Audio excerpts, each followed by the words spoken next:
Chapter 448. Then, let's cut the crap and get started. As soon as Wu Ming finished speaking, the magic power in his body erupted, creating a strong hurricane that blew against the land that was already damaged beyond repair. The huge magical power directly caused the sky and earth to change. Large dark clouds formed a cloud tornado that slowly floated above Wu Ming's head. I will deny the sky, deny the earth, the storm will destroy everything, and the rain will cover everything. With this supreme divine power, I will make everything in heaven and earth bow down to me.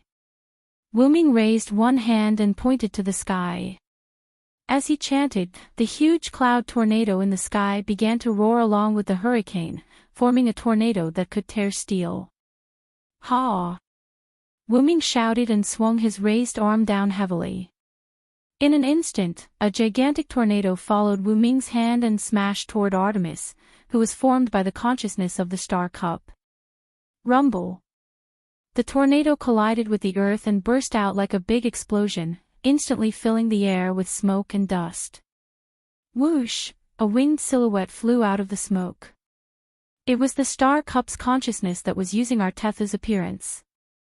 Artemigio, who rushed out of the smoke and dust, was in a mess, as if he had rolled several times on the ground. However, although he looked embarrassed, Wu Ming was sure that he did not hurt Artemigio. I didn't expect you to have such powerful power.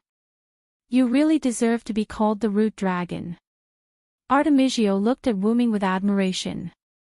I still have a lot of tricks up my sleeve. I'm afraid you won't be able to enjoy them. Wu Ming also looked at Artemigio.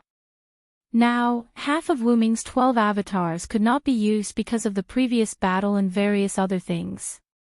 Wu Ming used Gargantuan to attack Artemigio and destroyed his heart. Sun collided with Artemigio's Skystrike. Flood and Annihilation were used to offset the aftermath of Wu Ming and Artemigio's ultimate move. Wu Ming used Phoenix to save Rick. It could be said that Wu Ming's usual abilities were basically unusable for the time being. However, the remaining 7 avatars were not his usual abilities, and it was enough to make Artemigio suffer. Dragon Seed, Warrior, Vitality, Storm, Ally, Thunder God, and Sorcerer. In addition to Dragon Seed, Vitality, Sorcerer, and Sorcerer, which were semi-passive abilities, whether it was Warrior, Storm, or Thunder God, their power was immeasurable. However, who has obtained Artemigio's body, is not to be trifled with. Artemigio's face instantly became ferocious, and then Artemigio's body rushed straight toward Wu Ming. All evildoers, be afraid of my power. Now I will have the majesty of 10 mountains, the power of 100 rivers, and the strength of 1,000 dragons. The majestic me will raise the fierce mark of the dragon seed. After Wu Ming finished chanting, the stone plate with the dragon carved on it suddenly lit up in his heart at 1:00. Then, Wu Ming's body suddenly agitated, and Wu Ming's body became bigger, and he also faced Artemigio's consciousness. Boom! Wu Ming and Artemigio's consciousness collided, making a loud noise, and the whole land made a miserable sound. It could be said that now, in the southwest of Ur-Ala, the place where Wu Ming and Artemigio's consciousness fought was almost sinking. More than 1,000 meters of smoke and dust filled the air. Then, along with the sweeping of a hurricane, the surrounding dust dissipated, and Artemigio's consciousness lowered its arm that released the hurricane. As expected of the Root Dragon.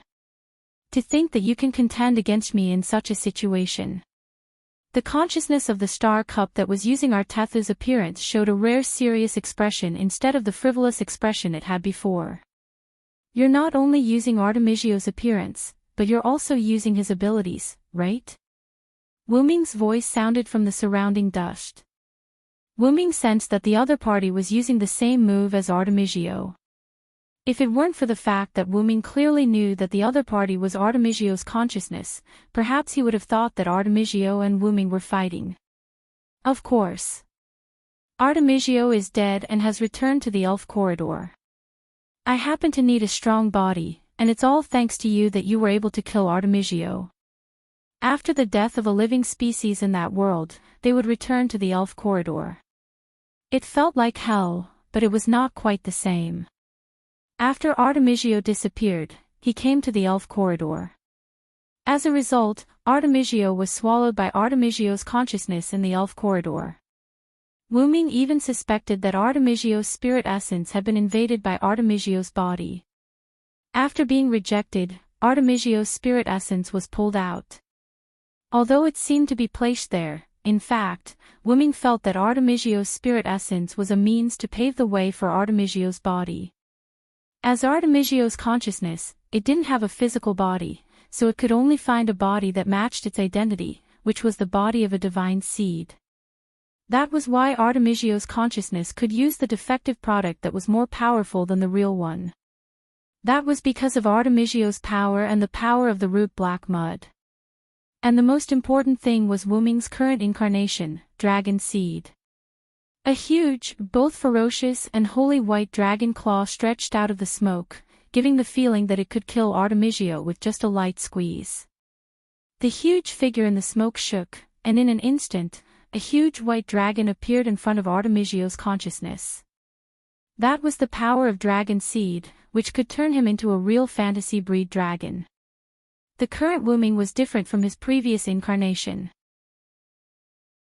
Originally, the dragon that Wu Ming transformed into was just a kind of dragon in name, but in fact, it was not a dragon. It was just like the golden wolf Bio in the Night of the Sorcerer. It was a wolf, but it was not a wolf. In addition, Wu Ming's dragon seed incarnation had undergone various baptisms for a long time, and the dragon that he transformed into was no longer an ordinary fantasy breed. At least, it was at the level of the fantasy breed king. "Feel the power of my incarnation," Wu Ming shouted, and then Wu Ming's huge dragon claw slapped Artemisio's consciousness. At the same time, Artemisio's body, which was controlled by Artemisio's consciousness, frowned a little uncomfortably. Although Artemisio's body could not be seriously injured, it was still the strongest war god so far. Artemisio's physical ability could fight with Wu Ming barehanded in his current state. Wu Ming now understood why the other party had sealed Arthas's god essence in the throne of the war god temple. Arthas had probably died so that the Star Cup's consciousness could take over his place. This was also part of the other party's plan. "I'll let you have a taste of the power of War God in his strongest state." Artemisio's consciousness roared and slammed into Wu Ming's dragon claw. Boom! Chapter 449. In the southwest corner of the continent of Ur-Aila, what was originally a wasteland had turned into a broken wetland with water constantly flowing in. The reason why the water entered the ground was because the battle between Wu Ming and the consciousness of the Star Cup that was using Arthas' body had caused 2, 3, 4, 5 damages to the ground that was originally penetrated by Desireless Arm. Above the wetland, 2 figures, one big and one small, quickly passed through the sky. They were Wu Ming, who transformed into a dragon, and Artreus, who was controlled by Star Cup. At present, Wu Ming was chasing after Artreus. Wu Ming raised his huge dragon mouth, aimed at the white figure in front of him, and condensed a platinum flame in his mouth, and then he blasted it out. Boom! The flame that seemed to be able to burn everything flew in the air at an extremely fast speed, and the air seemed to be burned, bursting out with a loud explosion. Whoosh! The consciousness of the Star Cup hurriedly dodged, and the exploding white flame directly passed by it and landed on the ground. Boom! A small mushroom cloud rose into the air, setting off a violent hurricane. Star Cup's consciousness was not to be outdone. It pointed at Wu Ming with both hands, and 2 condensed Skystrike energy beams were blasted toward Wu Ming. Wu Ming's huge body at the moment was not suitable for dodging, and Wu Ming was not prepared to do so. Boom! Boom! Wu Ming's 2 huge white dragon claws slapped the 2 incoming Skystrike energy beams, and the 2 Skystrike energy beams were directly sent flying. The energy pillar became like a hard object instead of an energy that would explode upon contact. It was sent flying by Wu Ming. Boom!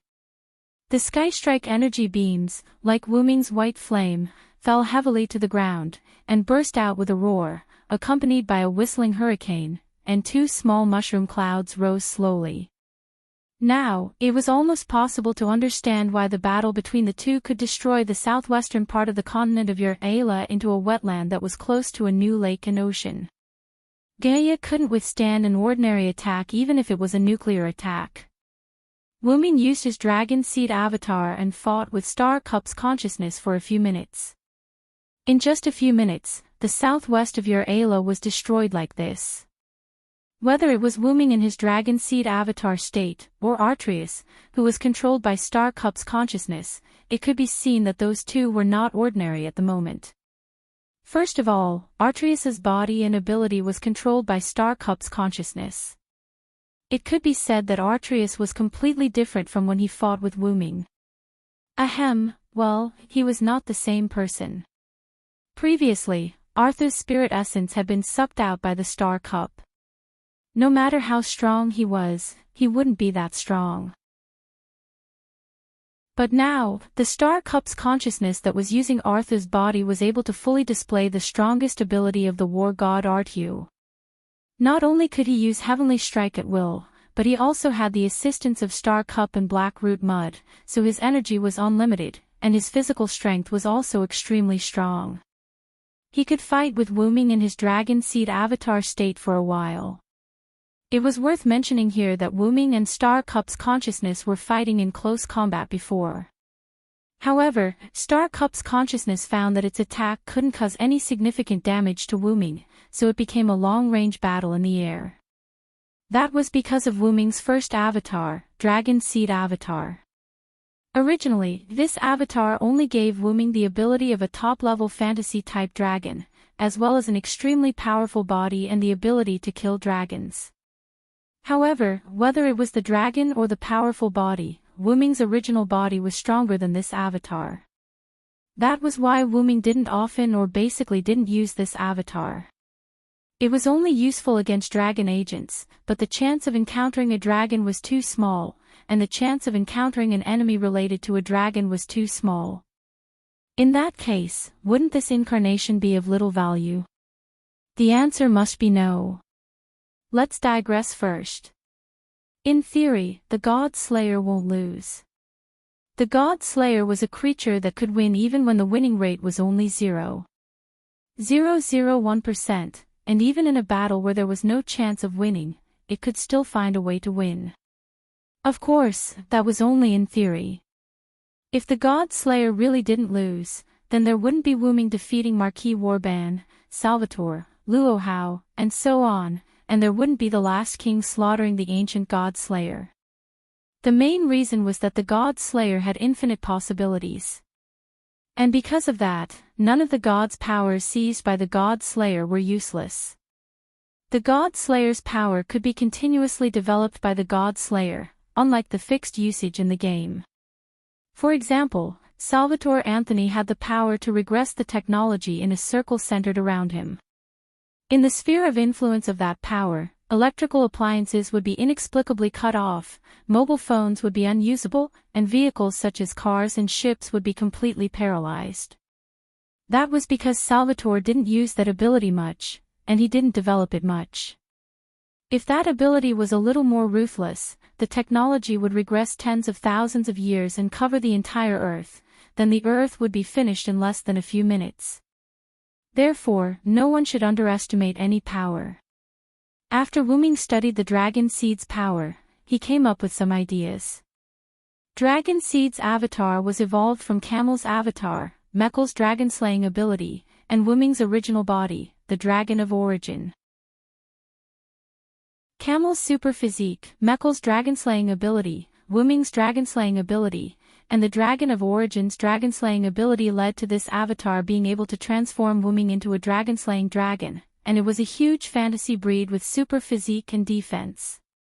Although Wuming was regarded as a disobedient god in the world of the God Slayers, because of Wuming's particularity, he was regarded as half a God Slayer after slaying a god.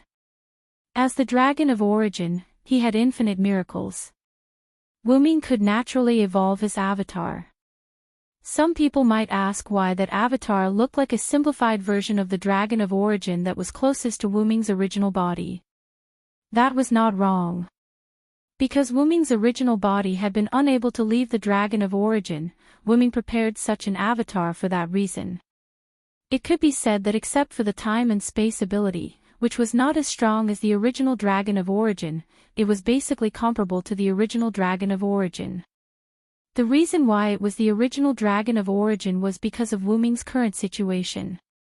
Wu Ming, who was born from the root and absorbed the power of the root, could become stronger as long as he stayed in the root, and Wu Ming was still in the dragon of origin.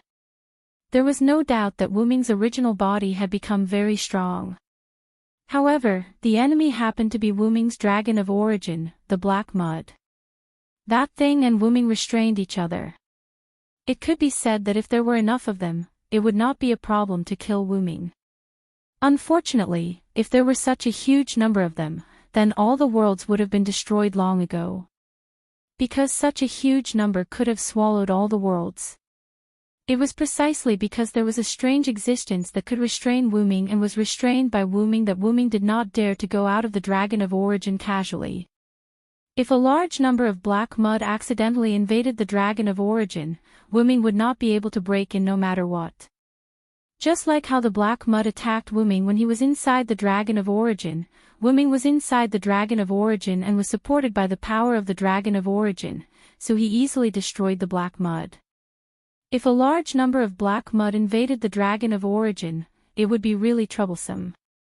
Fortunately, the black mud had been distributed. If Wu Ming had returned to the dragon of origin, it was very likely that Wu Ming would be dead by now. Well, luck was also a part of one's strength. Returning to the main topic, the huge white dragon was still chasing after the Star Cup's consciousness. Wu Ming's persistent pursuit made the Star Cup's consciousness feel rather helpless and was on the verge of tears. Chapter 450. The reason why Star Cup's consciousness was being chased by Wu Ming was because Star Cup's consciousness couldn't break through the white dragon scales on Wu Ming's body after using Dragon Seed. The white dragon scales on Wu Ming's body weren't hard.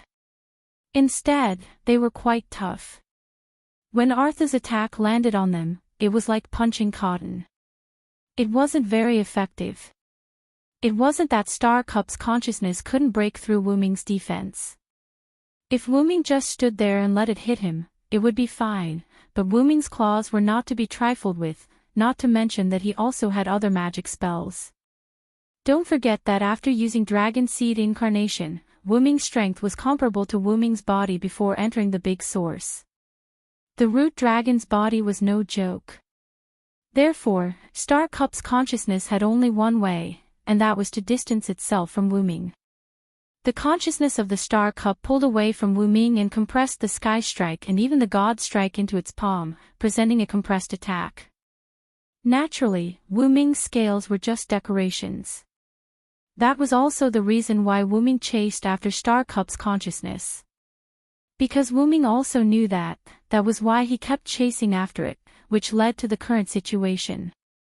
It could be said that if either Wu Ming or Star Cup's consciousness made a mistake, they would suffer a fatal blow. That was the reason why mistakes between masters could be fatal. Damn it! Can't you stop chasing me? Star Cup's consciousness said angrily. Then, Artesius's body merged into space and disappeared. Wu Ming, on the other hand, used his perception to find the place where Artesius appeared through the characteristics of space and time. Although the characteristics of space and time were very weak in the Dragon Seed Incarnation state, it was enough for Wu Ming to catch up with Star Cup's consciousness again. When Star Cup's consciousness controlled Artesius's body to come out of space, Wu Ming was about to touch it again. Star Cup's consciousness had no choice but to continue running. And why did it not come out directly after merging into space? Maybe it was because of the root black mud, which made it subconsciously not run away. That was also the reason why Wu Ming said that only one of them could survive. It was like a battle between old enemies. Although it was very frustrating and weak, it couldn't escape. Do you think I'll let you go when I've already revealed my true form? Wuming teased the consciousness of the star cup. If Wuming didn't use the dragon seed, or if Wuming didn't use dragon seed, star cup's consciousness would probably leave this world directly. Wuming's consciousness only had power on this planet's body. Wuming might not come back, thinking that it was better to avoid trouble. Although Wuming promised Artesius to take care of his skywing species, Wuming reckoned that they would very likely return to Artesius after seeing Star Cup's consciousness using Artesius's body. After all, although Artesius had entrusted the skywing species to Wuming, no creature would follow a new master wholeheartedly. In that case, Wuming would have to wait until he dealt with the mastermind behind the burning of humanity before he came back to solve this small problem. But then again, this Star Cup's consciousness is really just a consciousness. Wuming began to mock Star Cup's consciousness. The expression of Star Cup's consciousness, who was using Artesius's body, also changed. This meant that Wuming was right. Although Wuming had fought with this Star Cup's consciousness more than a dozen times, the other party did not have any special abilities and had been using Artesius's ability the entire time. Logically speaking, the Star Cup represented the sovereignty of this planet. Holding the Star Cup meant that it was the master of this planet, which was the so-called only god. In that case, shouldn't the consciousness born from the Star Cup be in existence like Gaia? This was also why Wuming had used the dragon seed when he fought with the other party. It was because only with this clone did Wuming have the confidence to fight against such a super powerhouse. In the end, Wuming discovered that the other party was not really an existence similar to the suppression power Gaia. It was just a consciousness. It could only use the Star Cup's power to sneak attack Artesius. In other aspects, it still needed to rely on someone else's body to move. Did this not prove that the other party was actually bluffing? If it's really as I think, all you can do now is use Artesius's ability. Wuming narrowed his eyes at the other party. In that case, Wuming also began to suspect that this consciousness did not belong to the Star Cup. I have to admit, Wuming, your intelligence is not lower than mine. The Star Cup's consciousness that was using Artesius's body continued to fly. While dodging Wuming's attacks, it said in a dull tone. It should be because you can't use the power of this world that you expose yourself. Wuming was still following behind the Star Cup's consciousness. He would not stop attacking just because he had a conversation with the other party. You're right. I'm indeed just a consciousness. Without a body, I can't move as I wish. That's why I wanted to instigate Artesius, the most powerful war god. Then, the Star Cup's consciousness became happy. However, I didn't expect him to be such a blockhead. He knew that he would die, but he didn't accept the power. That's just as well. I've helped him by taking out his spirit essence. The Star Cup's consciousness showed a proud expression. This made Wuming even more displeased. I'm sure Artesius's soul in the elf corridor is angry that you're using his body. As he spoke, Wuming had already started to gather flames in his mouth. Like a heat ray, a fire dragon rushed toward the Star Cup's consciousness. The Star Cup's consciousness was still controlling Artesius's body to dodge. However, because it was a fire ray that was connected to Wuming's mouth, the Star Cup's consciousness had a hard time dodging. Then, it was grazed by Wuming's white flame. Kaboom! The space fluctuated violently. The other party escaped into space.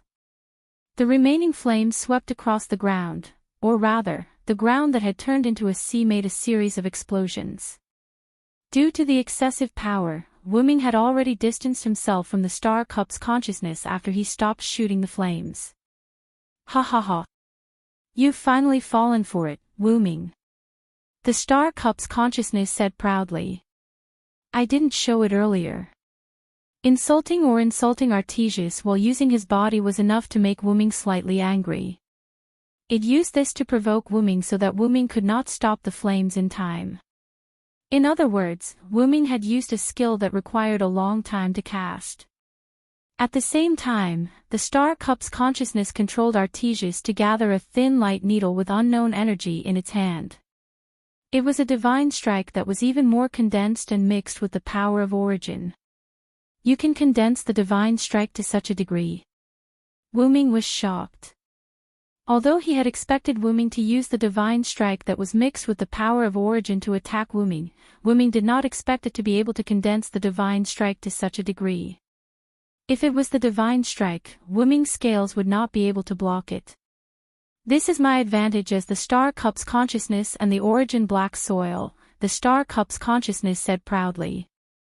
Goodbye, Dragon of Origin. The Star Cup's consciousness shouted and threw the divine strike at Wu Ming. The divine strike needle thrown by Artesia's body was quite fast. Wu Ming, who could not use Phoenix for the time being, could not dodge it. The divine strike needle was aimed at Wu Ming's brain.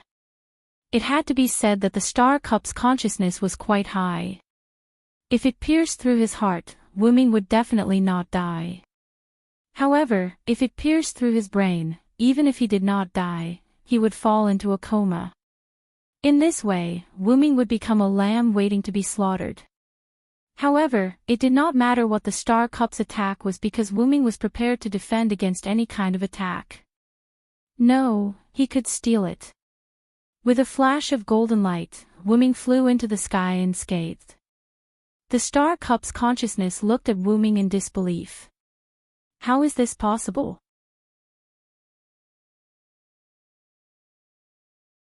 Chapter 451. The heaven and earth anomaly that was triggered by the divine striker needle just now gradually disappeared along with the disappearance of the divine striker needle. The sky became gloomy again. Because the sky was gloomy to begin with, and because it was night time, the sky seemed even gloomier at this moment. Logically speaking, the divine striker needle released by the Star Cup's consciousness should have hit Wu Ming. However, the divine striker needle disappeared after a flash of golden light, and Wu Ming was completely fine. Checkmate. Wu Ming took advantage of the Star Cup's consciousness shock and flapped his huge wings as he charged toward it. The Star Cup's consciousness quickly recovered from the shock and quickly retreated. He was prepared to use his spatial ability to escape into space and get away from Wu Ming again. He must still have some trump card. The disappearance of the divine striker needle must be related to the opponent's trump card.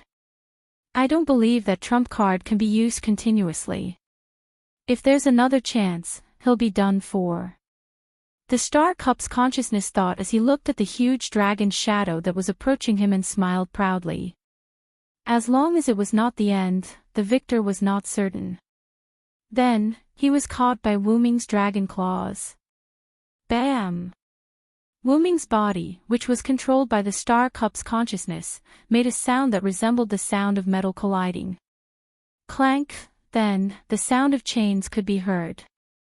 Golden ripples appeared out of thin air, and a golden chain that seemed to have infinite length extended from it and firmly bound the Star Cup's consciousness in Wu Ming's hand.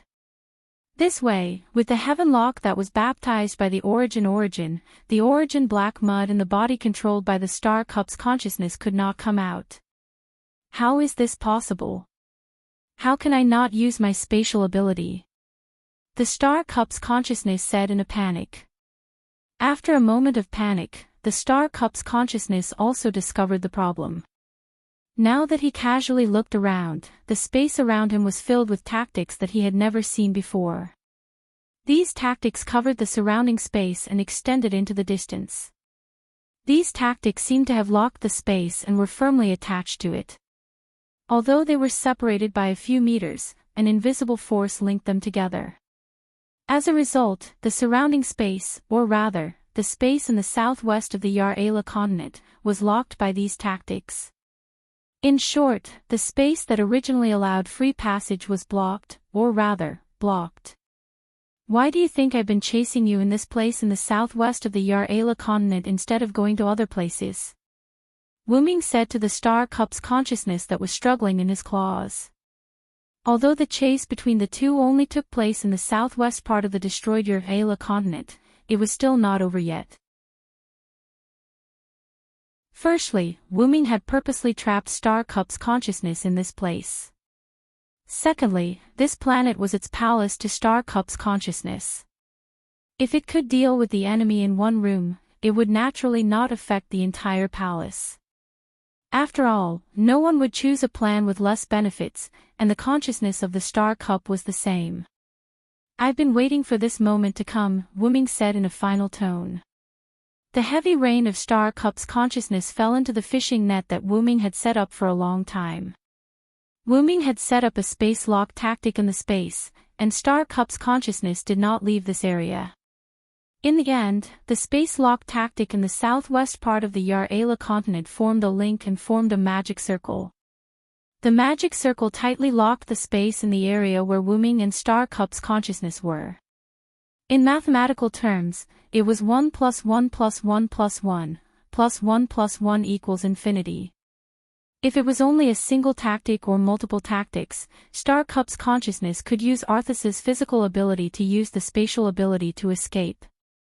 However, the space lock in the southwest part of the Yar-Ala continent had already been formed. In addition to the binding of the Heaven Lock, Star Cup's consciousness could forget about escaping. Impossible. As Star Cup's consciousness, how could I not discover these tactics that you've set up? Although Star Cup's consciousness did not have much combat power, Star Cup's consciousness could be said to be unprecedentedly powerful in terms of perception, investigation, and so on. No matter what, it was still the consciousness of the planet's sovereign key. Naturally, its spiritual power should be able to detect these tactics. Due to anger, Star Cup's consciousness used its spiritual power to scan the tactics. In the end, it discovered something unusual. The tactics were originally hidden. This was something that both Wu Ming and Star Cup's consciousness knew. Now, these tactics were revealed because they had been activated. Other than that, when Star Cup's consciousness scanned these tactics, it discovered that there were other tactics mixed in with these space lock tactics. It was because of these other tactics that Star Cup's consciousness did not notice the existence of these space lock tactics. Those are tactics that can block perception. Star Cup's consciousness was completely shocked. That's right. There were some shielding tactics mixed in with the space lock tactics. These shielding tactics were like the space lock tactics. They were linked together and formed a magic circle. It was these shielding tactics magic circles combined with the space lock tactics magic circle that caused Star Cup's consciousness to be captured by Wu Ming. Even if it's you, it's impossible for you to have a tactic that can block my perception.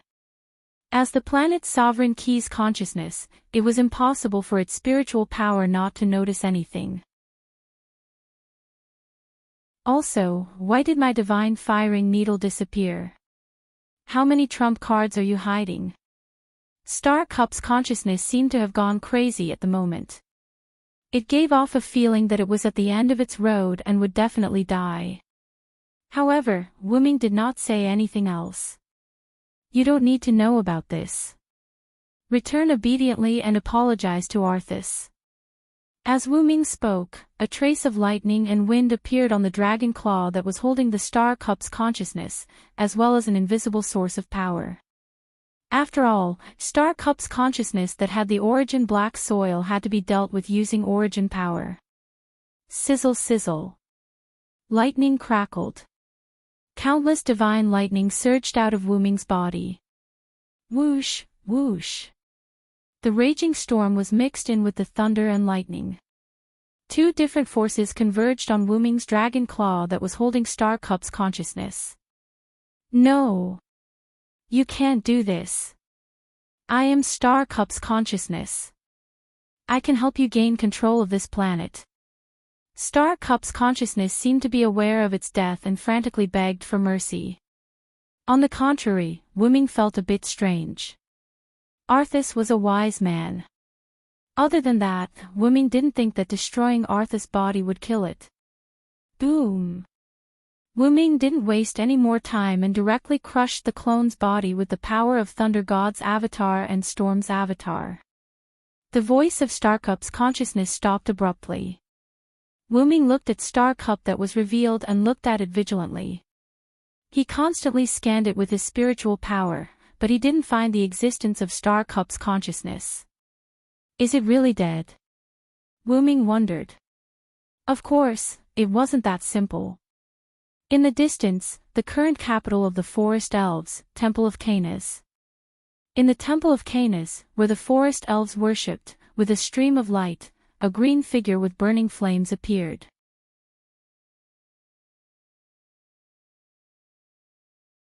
Chapter 452. Damn it! Dragon of Origin. The green figure said viciously as he sat weakly in his own temple. This figure was the forest god Canis who had taken Rick's right arm. However, his tone was rather strange. If Wuming was here, he would definitely recognize this tone. This was Canis, who had just been destroyed by Wuming and replicated by Arthas' body. Arthas had rejected the Star Cup. In order to ensure that he could come out of the Earth's core, the Star Cup's consciousness chose another god, which was Canis. The Star Cup's consciousness used the Star Cup's power to erase Canis' personality and then took control of Canis' body. However, unlike replicating Arthas' body, the Star Cup's consciousness simply controlled it and did not integrate itself into it. This was also why Canis, who had taken Rick's body by surprise, was expressionless. After that, when Wuming was fighting with the Star Cup's consciousness, in order to not let Canis escape, Wuming used his familiar authority that he had not used for a long time. When he killed Neza in the God Slayer world, Neza wanted to continue fooling around and did not want to return to the myths, so he turned into Wuming's authority, which was a familiar with self-awareness. Then, Wuming released Neza to stop Canis.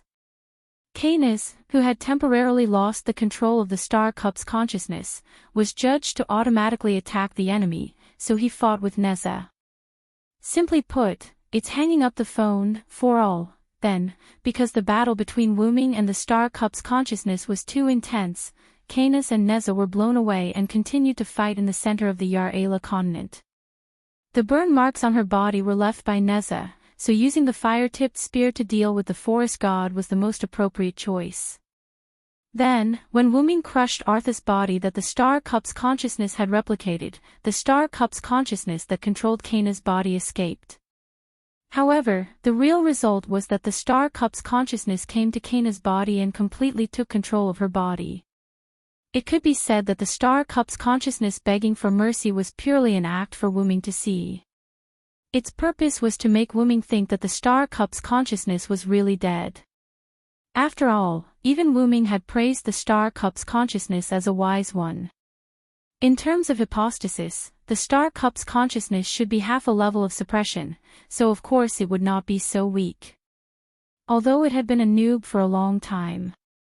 Although Forest God's body's body, it's not weak, I'll just make do with it. After all, the Forest God was a master of 186 spells. He could cast 186 types of spells at the same time. He was one of the best among the gods.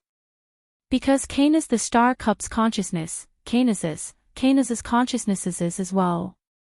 He can't control the Star Cup anyway, so I don't need to be in a hurry. Once I recover, I'll touch the Star Cup and use Canis' body to become the only god. Because the Star Cup's consciousness previously controlled Arthas' body was a defective copy of the Star Cup's consciousness, it could not be recognized as a god by the Star Cup's consciousness. Therefore, the Star Cup's consciousness was not the only god. The reason it did not directly use Canis' body to become the only god was because Canis' body was too weak. Moreover, the Star Cup's consciousness thought that it could defeat Wuming. In the end, it failed. Although I'm now free from the Star Cup, Arthas is dead.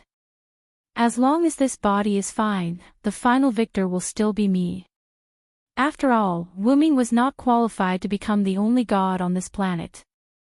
Other than Arthas and Wuming, the Star Cup's consciousness did not care about the other gods.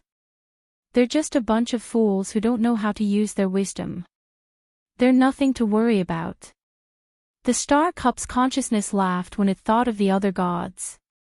Even those who were called gods were a bunch of simple-minded people who only knew how to flaunt their innate abilities. Now that the star cup has fallen into his hands, for safety's sake, I'd better stay in this body obediently and wait for him to leave, the star cup's consciousness said. After all, we can't use the star cup. For the sake of humans, he would not take the star cup away. He would definitely leave the star cup for the humans. However, Wuming did not know that humans could not use the star cup either. I really want to see his expression when he finds out that humans can't use the star cup. It'll be very interesting, the star cup's consciousness said with a smile. Then, the star cup's consciousness controlled Kana's body and destroyed the statue of Kana's that was used for worship with magic. It sat on the platform of the statue and began to repair the body. Kana's body was like a vacuum cleaner that was turned on to its maximum capacity. It could be seen with the naked eye that Kana's body was madly absorbing the spirits in the air. Not only was its spirit injured by Wuming, but its body was also injured by Neza. Therefore, the star cup's consciousness needed to recuperate. Now, Kana's body was in existence that would burp if it was hit by the void Zeroth ward or marrow explosion. Therefore, the star cup's consciousness needed to heal the injuries of this body. As a natural god, Kana's and other god species naturally had an advantage. As long as they absorbed the spirits in the air, they would be able to slowly recover from their injuries. After all, there was still someone in the outside world that was not to be trifled with. This place was the capital of the forest elves. The chances of someone breaking in were almost zero. Therefore, the star cup's consciousness could safely absorb the spirits to heal its injuries. Then, the star cup's consciousness that was absorbing the spirits suddenly realized that there was something wrong with these spirits. It was just like when you drank ordinary milk and realized that the milk tasted strange.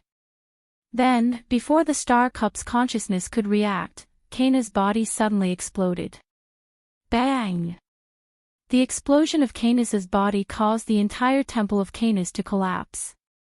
The forest goblins who were guarding the outside were all in a panic. The temple of the god they worshipped was blown up, and that was a big deal. The temple had always been the place where the forest elves communicated with Kana's, but now it had exploded.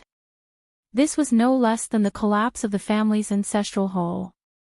It was a heavy blow to the people. As the forest elves panicked and tried to rescue them, Shinka Nilbar hid in a house not far from the temple and looked at the collapsed temple with cold eyes. Sucking in a fairy that was activated by my Zeroth ward of the void, plus you're heavily injured. What a pity. Lord God, you're finally going to die by my hands. Hee hee. Hee hee hee. Xianka's expression darkened as she spoke, which made the girl behind her a little scared. This way, we can be together, Nina, say. Senior. The girl, called Nina, looked at her senior nervously. Her body kept trembling. Perhaps she would be very lucky in the future. At the same time, Wuming, who was still checking the star cup, suddenly noticed that something was wrong with the star cup. You finally came out, star cup's consciousness.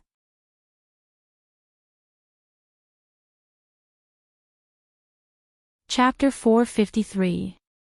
Wuming looked at the tiny Xingchui on his huge dragon claw and breathed a sigh of relief. Although he didn't know why he couldn't find it before, Wuming finally found Xingchui's consciousness. I thought you really disappeared, but it turns out you were still hiding.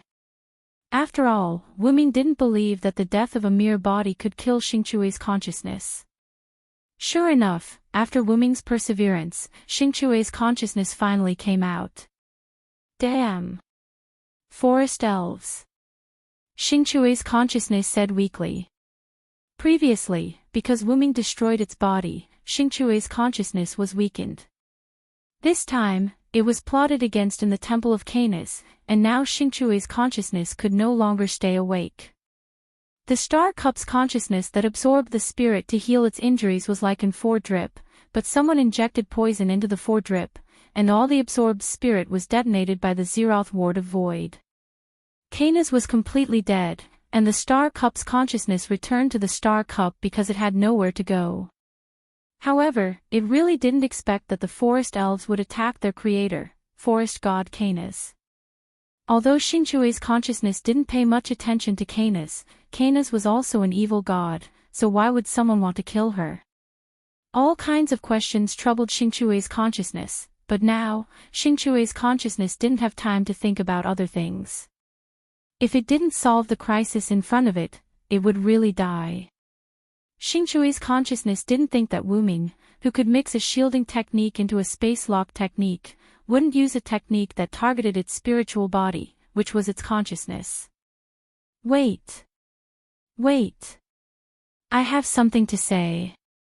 Xingchui's consciousness, who knew that it was already at the end of the road, quickly said. Do you still want to say something? But I won't give you the chance. Wu Ming finally understood that the victor was the righteous one, while the villains died because they talked too much, laughing emoji. Goodbye. Immediately afterward, Wu Ming took advantage of the fact that his sorcerer avatar was still active and chanted the spell again. Noble and powerful, wise and kind. Thus, I shall become a miracle and lead the world to the dawn. In an instant, Wu Ming's inner stone plate, which represented the sorcerer's incarnation, turned red. A large amount of mana surged into the Star Cup. Then, in the silence of the Star Cup's consciousness, which had become even more muddled due to its weakened state, Wu Ming completely eliminated it. Although it was a bit anticlimactic, it's finally over. Wu Ming complained as he looked to the east. Just like what Wu Ming knew, the sun appeared from the east. At this time, Wu Ming just happened to catch the sunrise. Watching the sunrise, Wu Ming logged out of the dragon seed avatar. Wu Ming's gigantic dragon body slowly turned into the size of a human. He once again regained his black-haired, red-eyed, and cloaked appearance. Then, Wu Ming clutched his head in pain. Ugh! The burden is a little too much. The reason why he said that was because more than half of Wu Ming's 12 avatars were now in a state of overload. Overload's red alert state was not the end of it. It also caused damage to Wu Ming's spirit and body. After all, that avatar was not the real body, but a substitute made by Wu Ming. Previously, because of the battle with Artemis, Wu Ming caused his 2 avatars, the Titan and the Sun, to fall into a red alert state and temporarily could not be used. In order to eliminate the aftermath of the battle between the two, Wu Ming used the combination of Annihilation and Flood, and at the same time, those 2 avatars also fell into a red alert state. After all, if it was only Annihilation, it would not be able to reach the range, and if it was only Flood, it would not be able to eliminate the aftermath, so he had to combine the 2. Because Wu Ming's avatar could only use 1 avatar at a time, using 2 avatars together directly entered a red alert state. After that, in order to save Rick, Wu Ming's Phoenix was also unable to be used. Otherwise, Wu Ming wouldn't have to chase after Star Cup's consciousness, he could just use Phoenix to catch it. Fortunately, Wu Ming's avatar was not counted in the number of avatars he could use. Otherwise, Wu Ming would not be able to use other avatars the moment his avatar was on the ground. After that, Wu Ming used Dragon Seed to restore his body to a state where he could use multiple avatars for a short time. With that, Wu Ming secretly used Sorcerer's avatar to set up a space blockade and a space shielding technique. The reason why Star Cup's consciousness did not notice it was because Sorcerer's avatar's casting effect was enhanced. After that, because he needed to destroy Artemis's avatar that Star Cup's consciousness copied, Storm and Thunder God also fell into a red alert state for the time being. In addition to Warrior's avatar, Wu Ming had a total of 8 avatars in overload. Previously, Star Cup's consciousness provoked Wu Ming with words, which made Wu Ming angry, and then attacked Wu Ming with Firing Needle. At that time, Wu Ming used Warrior's avatar to seal Firing Needle. After all, Wu Ming was also a man who fought Artemis before, so he was very familiar with Firing Needle. Although Wu Ming's warrior avatar evolved from Wellislana's warrior avatar, Unlike Wellislana's warrior avatar, he didn't need to chant to use it on the enemy, he only needed to know the knowledge to use it. However, because it was instantaneous, and because of the power of Firing Needle, Warrior's avatar also fell into overload. And Sorcerer's avatar also fell into overload because of Star Cup's consciousness just now. Now, Wuming only had 3 avatars left: Dragon Seed, Dependent, and Vitality. 9 avatars fell into overload. Because of that, Wuming felt very uncomfortable, both physically and mentally. After all, Wuming's mental power was quite strong, and he meditated every day. At that moment, he just felt a little tired. On the contrary, his physical body had some problems. Because this body was made, not only could it not allow Wuming to exert his full strength, but its physical strength was also far inferior to his original body. 9 of the 12 avatars fell into overload, and Wuming felt extremely painful. Looking at Star Cup in his hand, Wuming threw it casually, and golden ripples swallowed Star Cup. Then Wuming opened the portal, found a plane, and sat cross-legged. I'd better heal my injuries first. The reason why he didn't sit on the ground was because the battlefield just now had turned into an ocean, the one with the supreme divine power, the god protects him, the devil hates him, no enemy can get close to him, like a fountain of vitality that constantly surges, granting the world equal protection. As soon as Sorcerer's avatar finished speaking, the elves between heaven and earth began to surge, but Wuming did not absorb those elves. First of all, what Wuming needed was magical power, not elves. Second, those elves were alive. If possible, Wuming would not hurt them. In that way, Wuming closed his eyes and began to recover. And those elves wrapped around Wuming's body as if they were protecting him. A little bit of starlight danced with the divine person.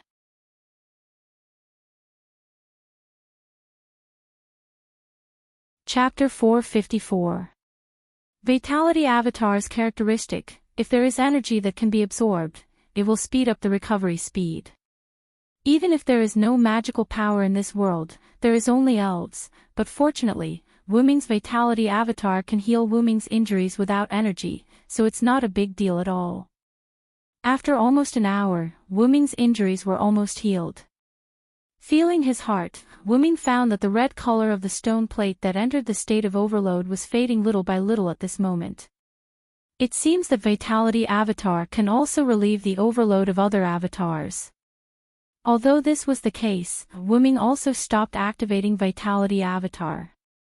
At present, his physical and mental aspects are almost recovered, and there is no need to restore those avatars at this time. After all, Star Cup is still in my hands, I can't use it, and humans can't use it either. I have to think of a way. Star Cup's consciousness said before that Wuming can't become the only god of this planet, and he can't control Star Cup, and humans are the same. Although Wuming didn't think what Star Cup's consciousness told him was a lie, but to be on the safe side, Wuming still checked Star Cup after getting it. Wuming indeed can't control Star Cup, maybe because Wuming himself is not a native of this world. And as for whether humans can control Holy Cup, Wuming doesn't know. After all, Star Cup's consciousness said so.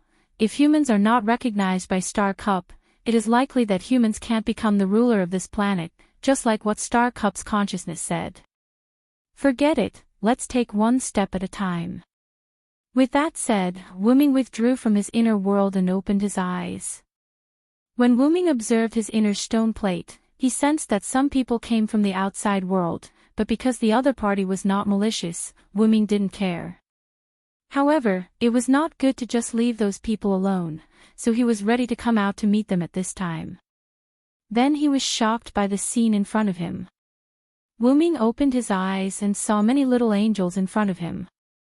Ahem. They were the infant version of Sky Wings, and a huge fantasy breed that looked like a floating island, Abendheim. Anyone who saw this scene would be given a fright. Nearly 10,000 Sky Wings were collectively kneeling on this vast plain. It was a spectacular sight. It was a good thing that Silent Cry had randomly chosen a plain. Otherwise, the Sky Wings would not have been able to collectively kneel here.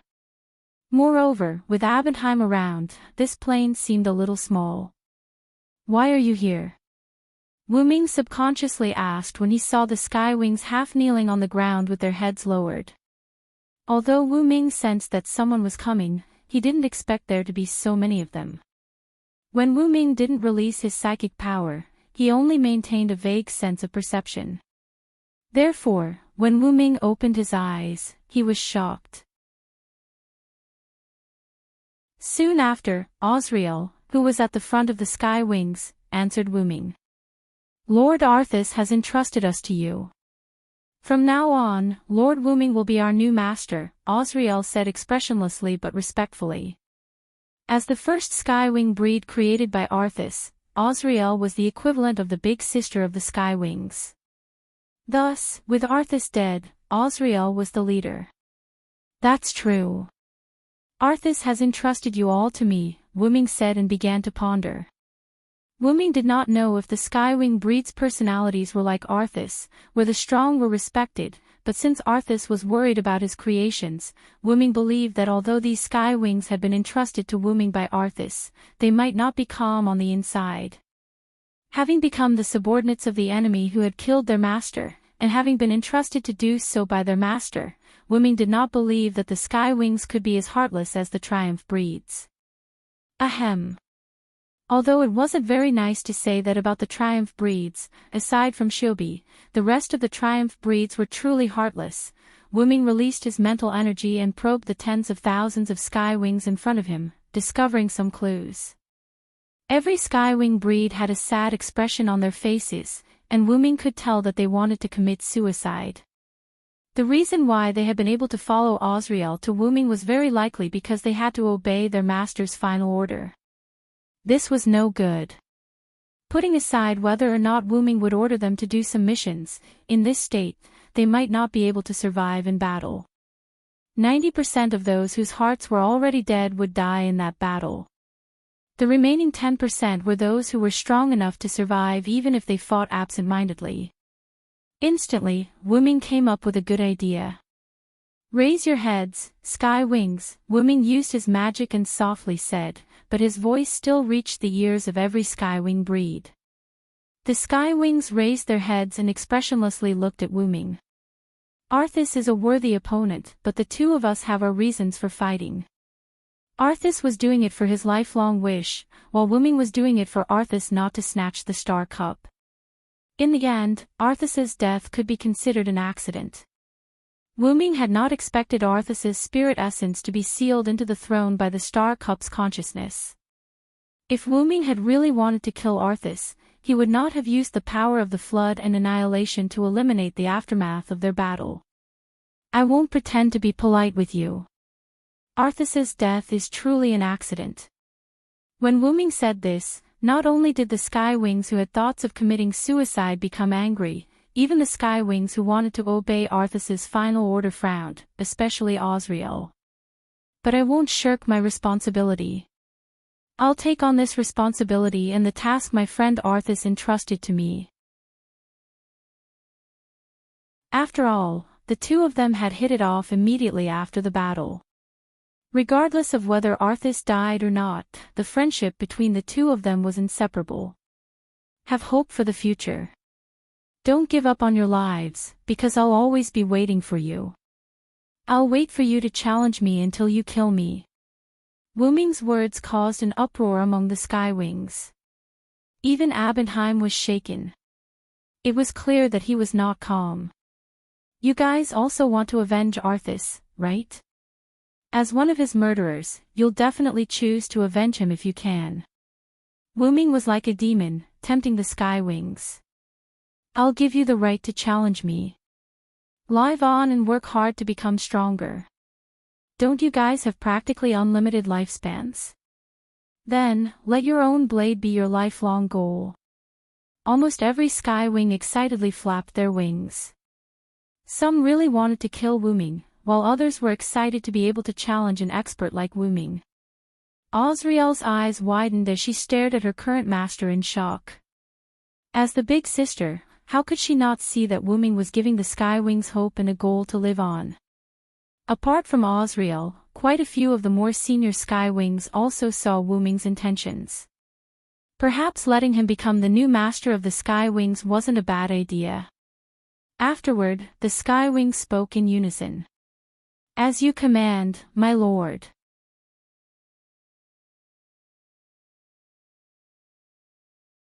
Chapter 455. After that, Wu-Ming brought the Skywing breeds back to a Bondiheim and began to use a Bondiheim's restoration technique to heal the Skywing breeds. After using all their strength, the Skywing breeds would turn into a 10-year-old child and enter a weakened state. Wu-Ming even suspected that Arthas was a Lulicon. In this weakened state, the Skywing breed's combat strength would be greatly reduced. It could be said that even the weakest human in this world could kill a Skywing breed. In response to this, the Skywing species used a technique to develop a set of equipment specifically designed to speed up their recovery. After the Skywing breeds used up all their strength and turned into children, they would need about 50 years to recover to their original state. Of course, this number was under the condition that there was no external force, and the Skywing breeds relied on their own strength to recover.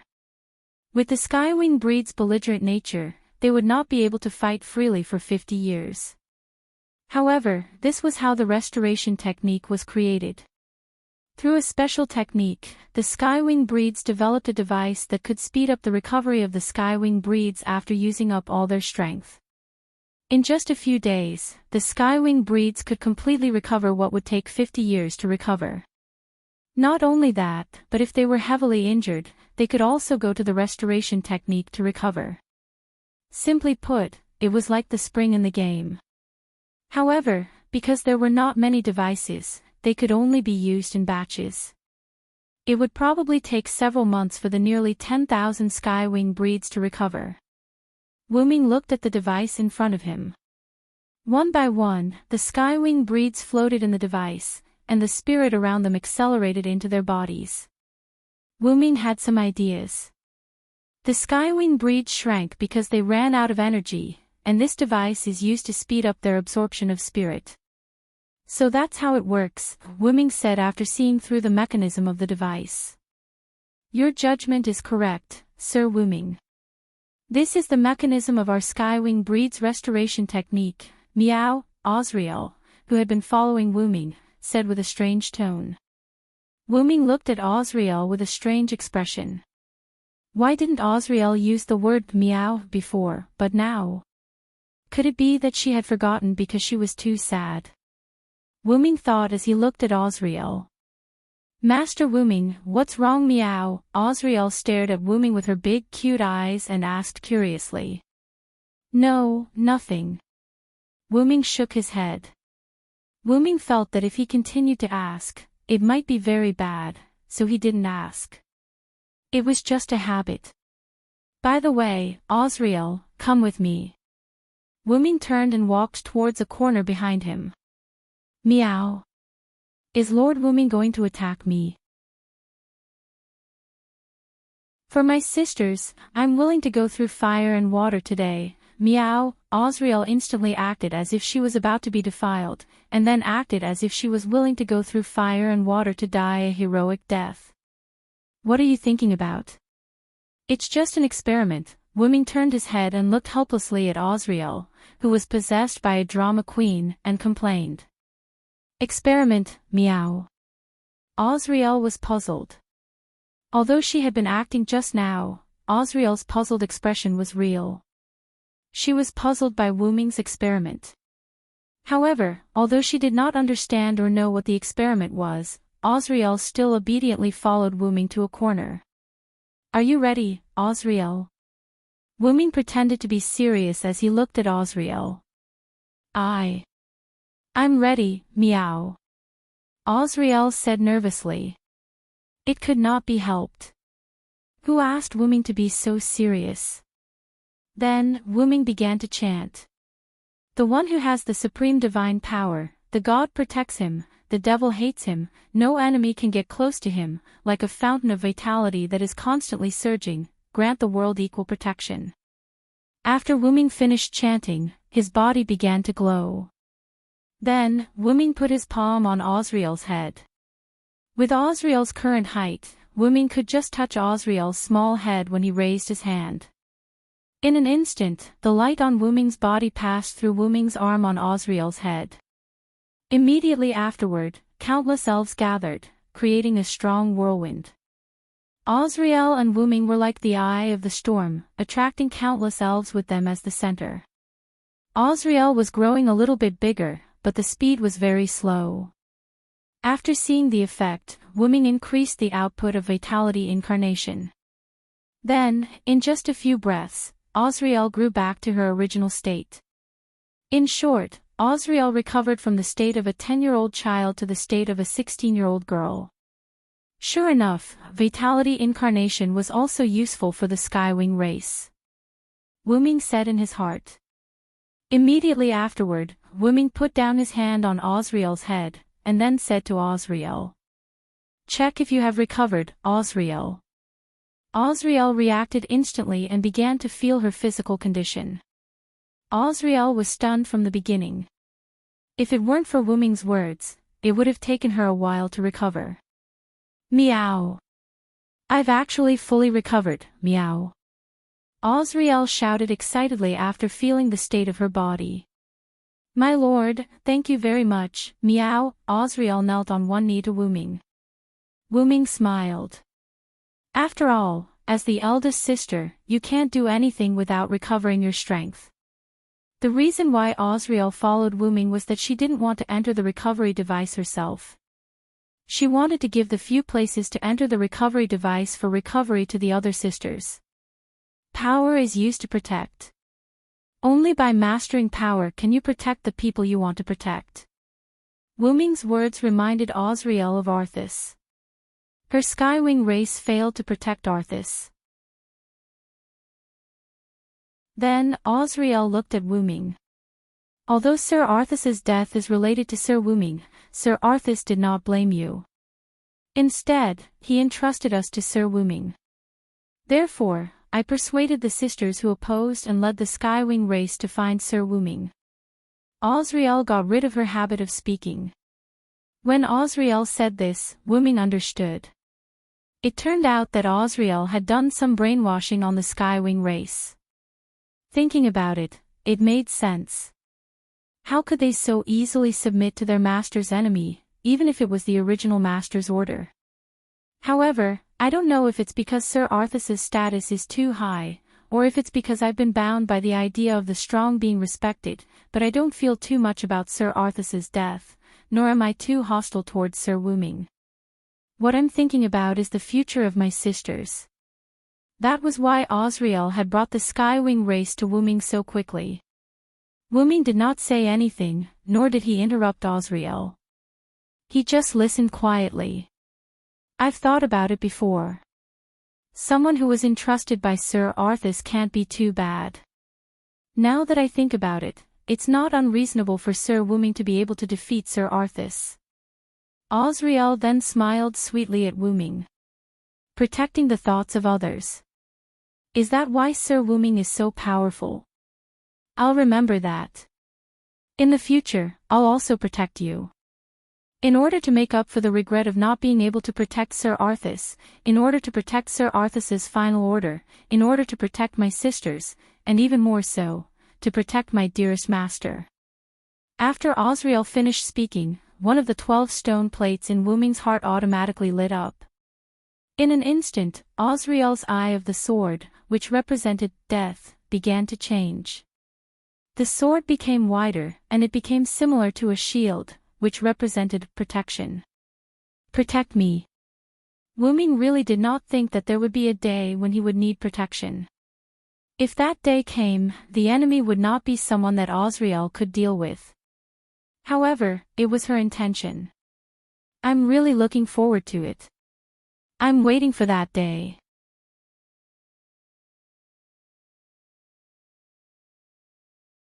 Chapter 456. After coming out of the corner with Osriel, the other Skywings looked curiously at Soundless and Osriel, who had recovered her body.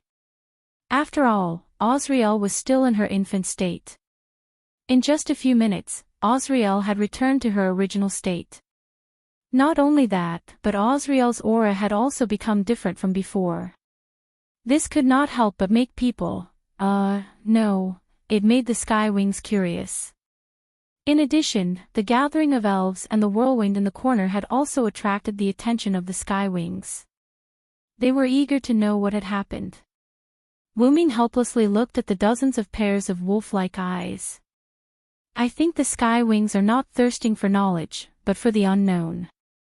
When they all recover, I must give the order for all of them to learn and collect knowledge.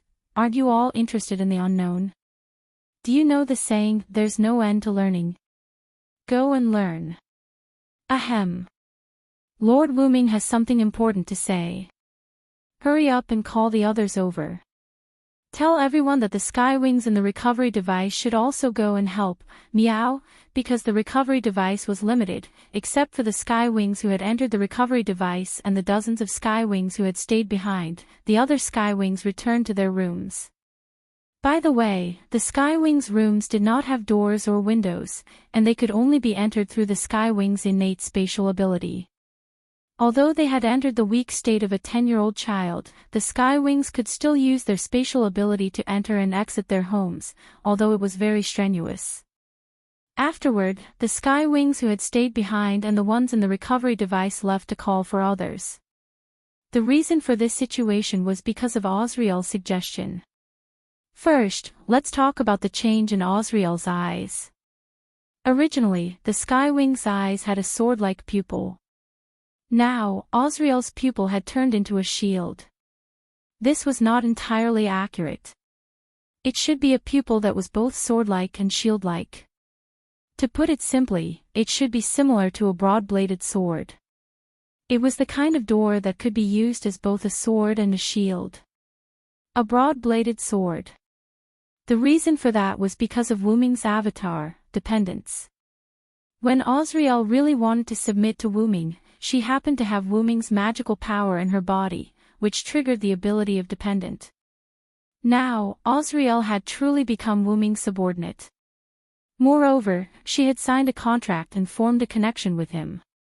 Wuming could summon Osriel to help him at any time. In a sense, it was the same as Athena, Guinevere, and Lancelot in the God-Slayer world. However, it was more troublesome to summon Athena and the other subordinate deities, while the connection between Osriel and Wuming was brought by the dependent, so Wuming only needed to use the dependent avatar to summon Osriel, which was much more convenient than summoning Athena and the others. Osriel also noticed that she had a connection with Wuming, but because she wanted to be loyal to Wuming, Osriel did not mind at all.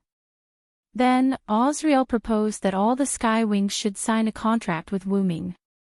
Wuming was a little reluctant. After all, not all the other Sky Wings would be willing. The only belief of the Sky Wings was Arthas, and Wuming did not explain much about Arthas' spirit marrow, so in the Sky Wings' hearts, Wuming was the murderer of Arthas. The Sky Wings would follow Wuming nominally, but if they really signed a master-slave contract, Wuming judged that not too many Sky Wings would accept it. Anyway, that was what Wuming thought, but he could not resist Osriel's half-instigation and half-coercion. Osriel told Wuming that even if he could not form a contract with all of them, he could at least form a contract with some of them. Lord Wuming, you're not that bad in the eyes of the Sky Wings, meow. Besides, you're underestimating the Sky Wings too much, meow. These were Osriel's exact words. Afterward, Wuming and Osriel came together. Of course, it was also necessary to help the Sky Wing breeds recover. After all, Silent Wonder had agreed to Arthur's request. Now that the Sky Wing breeds were his kin, he had to treat them better. The Sky Wings were created god-slaying weapons, so they had strict rules when it came to discipline. Even though there were nearly 10,000 of them, the Sky Wings quickly gathered. Not long after, all the Sky Wings were in front of Wuming. Because there was not much space on Abondiheim's body, the ground, the air, and the trees were filled with Sky Wings. They were all waiting for Wuming to speak. Wuming glanced at Osriel, and she bowed to Wuming before retreating behind him. I've gathered everyone here mainly to recover your bodies. Osriel is an example. My authority can have a recovery effect on your bodies, so I wish to recover all of you in one go. The moment Wu Ming said this, almost all the sky wings were stunned. Even their original master, Arthas, could not recover all of them in one go.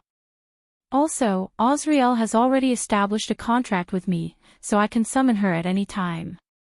This is also my authority, but Osriel is completely willing. With that said, everyone turned to look at Osriel. Osriel nodded, indicating that she was willing to do so. It would be bad if the Sky Wings mistakenly believed that Wu Ming was forcing Osriel. Arthas didn't tell you, so you might not know. I'm a god from another world, and I might need helpers from time to time. After all, there might not be any more wars in this world, so I wish to sign a contract with all of you. However, this won't be forced. Those who aren't willing can leave now. In a while, I will restore the bodies of those who aren't willing, and for those who are willing, I will establish a contract when I restore your bodies. With that, Wu Ming waited for the Sky Wings to move. The reason there would not be any more wars was that Wu Ming had decided to find a god that could replace him as the only god and forbid war in this world. This could be considered as taking care of the humans a little. After Wu Ming finished speaking, he realized that not a single sky wing moved. Wu Ming frowned as he looked at the sky wings. Thinking that he had not made himself clear, Wu Ming spoke again. Did I not make myself clear? Those who aren't willing can leave. My lord, we are willing. Nearly 10,000 sky wings said in unison. With nearly 10,000 mouths speaking at the same time, Wu Ming was given a fright. That's why I said, Lord Wu Ming, don't underestimate us sky wings, meow. Osriel looked at Wu Ming gloatingly and said. We won't disobey Lord Wu Ming's final order. Even if we do, we'll submit because of Lord Wu Ming's order, meow. I'll give you the right to challenge me. Live on and work hard to become stronger. Don't you have almost unlimited lifespans? Then, make killing me with your own hands your lifelong goal. This was Wu Ming's order.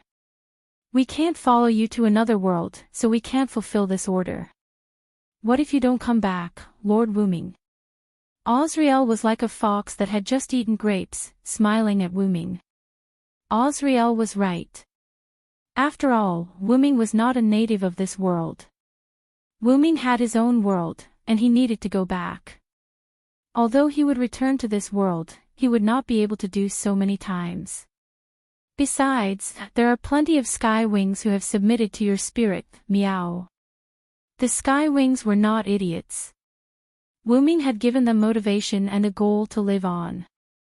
At the start, many of the sky wings could tell. Now that they had calmed down, they more or less understood Wu Ming's words. With a series of reasons such as, I'll definitely fulfill this order, thank you for giving us a new goal to live on, and Lord Wu Ming's words must be obeyed, the Sky Wings completely accepted Wu Ming's contract.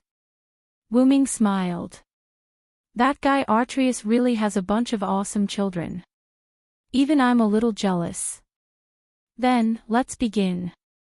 Restore your bodies and contract. With that, Wu Ming raised his hand. Wait a moment.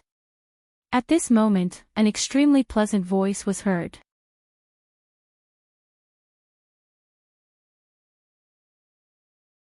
Chapter 457. With that pleasant voice, a figure flapping its wings landed in front of Wu Ming. She was wearing the same clothes as the other sky wings, with socks of different lengths and colors.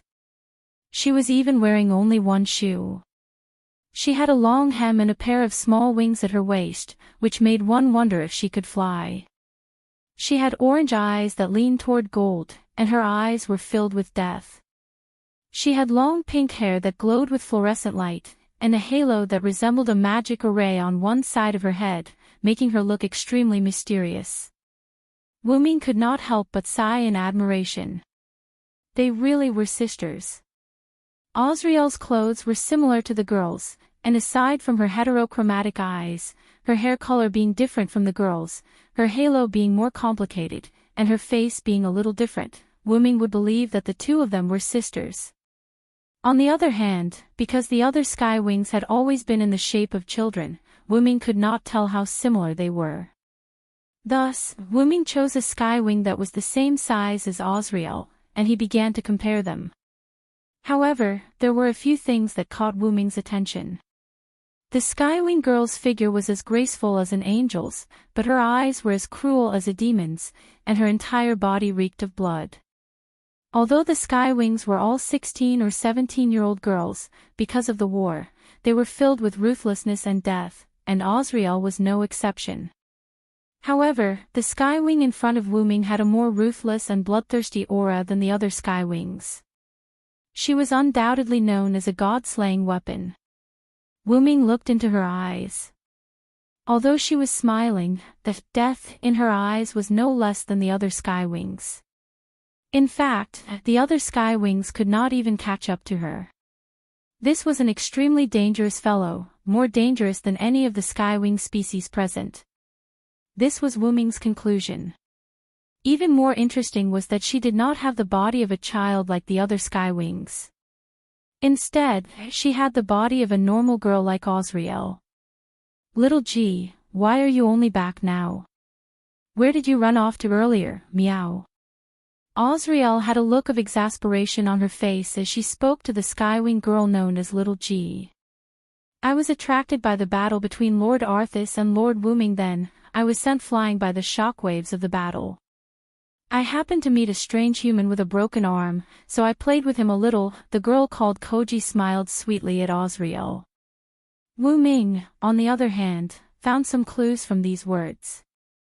Based on her words, Wuming could tell that she had been drawn over while Wuming and Arthas were fighting. This meant that she had spatial abilities that surpassed other Skywing species. Otherwise, she would not have noticed the fight between Wuming and Arthas. Afterward, she might have been sent flying by the shock waves of the spatial explosion, which was why she did not follow Osriel and the others to find Wuming. Furthermore, Wuming could sense that this Skywing was much stronger than Osriel's. Furthermore, this Skywing did not have the slightest hint of violence. Furthermore, this Skywing was able to leave a Bondiheim on her own accord. Furthermore, this Skywing had not transformed due to exhaustion. There was no doubt that this Skywing was unique. Lord Wuming, she is Gopriel, the final Skywing species created by Lord Arthas. She is the final product of an alien being. It can be said that she is stronger than any of us Skywings, and there is an example of her single-handedly conquering a superior race. Wuming immediately understood. It was no wonder she was so special. It turned out that she was an alien being created by Arthas. Under normal circumstances, the first and last products were both special. As the first product, Osriel had the authority to command the Skywings, while Gopriel, as the final product of an alien being, had the greatest strength. However, the fact that her body had not changed caused Wuming to misunderstand. Why was Gopriel called an alien being? It was because she was an alien being. As god-slaying weapons, the Skywings naturally had strict team assignments. Meanwhile, Gopriel did not have a team and acted alone. It was very likely because of this that Gopriel did not participate in the release of Pseudo-Godstrike. However, this did not surprise Wuming. Gopriel's lack of participation was very likely due to Osriel's orders. No matter how stupid Osriel was, she would not let all the Skywings fall into a weakened state. Gopriel was the backup plan that Osriel had left behind. Wuming's guess was not wrong. Due to Gopriel's stubbornness, she left a Bondiheim, and Osriel could no longer care about Gopriel. She brought a Bondiheim and all the Skywings to Wuming. After that, Gopriel found a Bondiheim and returned. Wuming did not think that Gopriel did not know about Arthas' death, but from her expression and aura, as well as the emotions she displayed, Gopriel did not seem too sad. However, Wuming did not pay attention to that. What Gabriel had just said concerned Wu Ming. You said that you met a human with a severed arm. Where is he? Wu Ming looked at Gabriel solemnly. Unsurprisingly, the human with a severed arm that Gabriel had met was Rick. Wu Ming had sent Rick directly to Lucia. Only the heavens knew how Gabriel had managed to get there. Even if she had been affected by Wu Ming and Arthur's spatial oscillation, could she have made it that far? The reason was simple. Gabriel had wanted to use her spatial ability to enter the space where Wu Ming and Arthas had fought, which was Arthas' war god shrine. However, a spatial explosion had happened at that time, and due to the instability of space, Gabriel had been sent away by the spatial oscillation. She should be considered lucky, but she had made it in time for Wu Ming and Arthas' spatial oscillation. She should be considered unlucky, but she had run into Rick, who had been sent away by Wu Ming. As the most god-slaying sky wings, what they loved to do the most was collect the heads of various races as spoils of war. They would not let their enemies off just because they were weak or strong. That was why Wu Ming was a little worried that Gabriel would make a move on Rick. Gabriel smiled sweetly at Wu Ming and explained, Wu Ming. Don't worry, Lord Wu Ming. Because he has the aura of your power on him, I only teased him a little and did not harm him. Indeed, Rick's severed right arm still had traces of mana leaked from Desireless arm. If not for a special method, it would take a few days for the residual mana to dissipate. Thank you for not attacking him. He's my friend. Wu Ming's tone relaxed, no longer feeling as oppressive as before. It's what I should do, Gabriel said gracefully. Gabriel then revealed a dangerous look. Then, Lord Wu Ming, let's talk about the contract.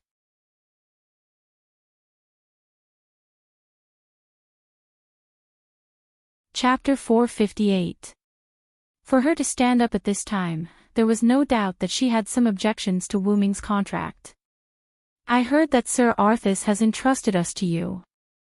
Since that's the case, I'll definitely abide by this rule. However, the contract you speak of isn't an ordinary one, Giliel continued in an elegant and pleasant voice. Giliel's meaning was very simple. A contract was not that simple. Please allow me to ask a question. If I sign a contract with you, will I truly become your subordinate? Giliel asked. Wu Ming naturally understood what Giliel meant.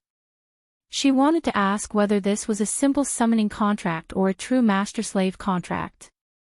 If it was just a summoning contract, then the Sky Wings would only be summoned, but if it was a true master-slave contract, they might not even have the ability to resist after signing the contract. In serious cases, they might not even be able to commit suicide. However, the other Sky Wings did not seem to care about this. It was as if they were really weapons, as they quietly listened to the conversation between Wu Ming and Giliel. It's not a summoning contract but a master-slave contract. I can summon you through this contract, and you can transfer your power to me. I can also bestow my power to you. Currently, I know of these abilities. Osriel is an example, Wu Ming calmly said. He then began to transfer his power to Osriel. Bang! As if she had been cast by a red devil, Osriel's body erupted with powerful magic, creating a whirlwind that engulfed the surroundings. That's truly powerful power, Giliel said with a smile when she sensed that Osriel's power had increased by a large margin. Giliel could sense that Osriel's power had vaguely surpassed hers. However, you can be at ease. The contract will only be effective on creatures that sincerely wish to submit to me. After signing the contract with me, although I can't directly kill you, I can still control you to a certain extent. Of course, if you feel that this contract is too overbearing, you can choose to refuse to sign the contract with me, Wu Ming explained to the Sky Wings once more. There's no need to say such things, Sir Wu Ming. The Skywing sisters will definitely obey Sir Arthas's orders and treat you as their new master, so they'll definitely agree to sign the contract with you, Giliel said with a smile. I'm only asking because I need confirmation. After all, I have to ensure the future of my clansmen. If I've offended you, please punish me.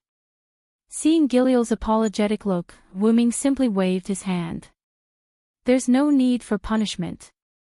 You're not wrong. Then, Sir Wuming, would you be willing to fight with me? As if she had already expected Wuming's answer, Giliel smiled and looked at Wuming. However, the ruthlessness and deathly aura in her eyes became even more intense. Wait a moment, little Giliel. How can you be so rude to Sir Wuming, meow? Osriel frowned and said. After being strengthened by Wuming's power, she appeared extremely dignified. If only I could get rid of that last quirk, Wuming laughed when he heard that. I'm afraid that you wanted to fight with me from the start, Giliel. Indeed, after saying so much, apart from confirming the future of the Sky Wings, Giliel actually wanted to fight with Wuming even more.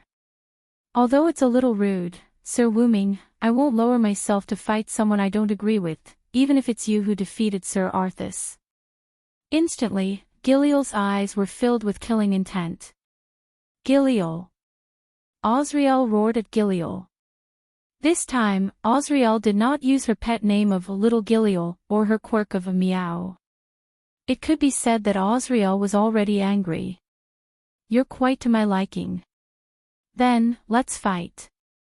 Wuming also revealed a smile, as if his interest had been piqued, and he looked at Giliel wantonly.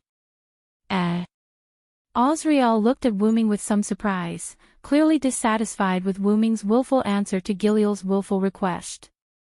Then, Wuming's Giliel arrived at Wuming's inherent barrier. This planet that had already been pierced through could no longer withstand another wave of devastation, so Wuming chose his own inherent barrier.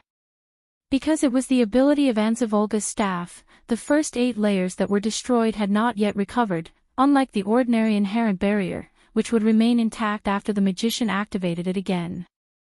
Although the 9th and 10th layers were quite narrow, Giliel did not say anything. It was better to say that for Giliel, any kind of battlefield made no difference. While the Skywing species waited patiently, several minutes later, Silent Wonder came out of the inherent barrier with the miniature Gopril in hand. Ah! So fast, meow. Osriel had a surprised expression. This opportunity is really careless. She used all her energy to release Heavenly Strike after a few simple exchanges, so naturally, it's going to end soon. After Wuming resisted Giliel's attack, Giliel, who had no energy left, could be said to have lost. I'm a little excited, but I didn't expect Wuming, Sama to be able to resist my Heavenly Strike. Gopril, who was being carried by Silent, wasn't embarrassed at all. Instead, she smiled proudly, as if she had won the match. Although I can't use most of my powers, I can still use magic. When Giliel used Heavenly Strike, Wuming entered his magician avatar and used one sealing technique after another to directly seal Giliel's killing move. After all, in theory, in the face of a tsunami, you only need a flame countless times larger than a tsunami to evaporate the tsunami. Silent had made use of the principle of quantitative change leading to qualitative change. Relying on a magician's extraordinary use of magic sealing spells, he had sealed Jillian's moves. Fortunately, Giliel's Heavenly Strike was just a simple energy attack. If it was a noble phantasm, Wuming would not be able to seal it, at least not now. It's really annoying, meow. In short, Kitsune lost, meow. Osriel turned around, and her face instantly became like an idiot. However, because Giliel was being carried by Wuming, she did not see Osriel's face and said with a smile. Ah, that's right. Wuming, Sama got my approval. Wuming, hurry up and let all of us Skywings sign the contract. Alright, let's do it as soon as possible. Wuming also nodded. He had wasted too much time with the Skywings. However, Wuming, Sama, before that, can you give Kitsune to me for a while, meow? Osriel turned around and looked at Giliel like an idiot. Hey! Senior Osriel, you're like this again. I don't want to be your pillow. Meow, ha ha ha, it's still up to Master Wooming. Meow, that's enough, you too. There are still so many people watching.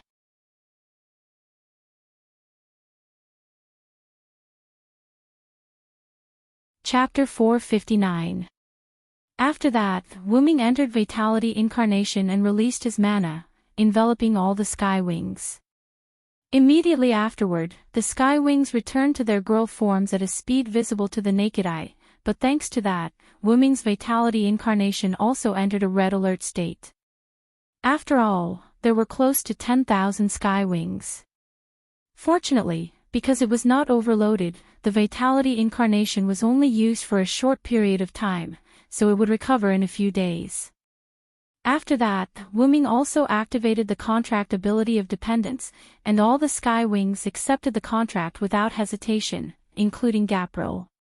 By the way, Abendheim also accepted Wooming's contract and evolved into Wooming's guardian beast. After all, which god didn't have a divine beast by his side? Just stay on Abend. In a few days, this world will be brand new. Wooming told the sky wings and was ready to leave. Is Master Wooming going to see that human? Gapril suddenly asked. Yes, why? Do you want to go with me? Wooming looked at Gapril. Yes, after all, it's too boring to stay here. Gapril smiled sweetly at Wooming. However, this made Azrael feel helpless. Master Wooming, if possible, I think it's better for you to take Gapril with you.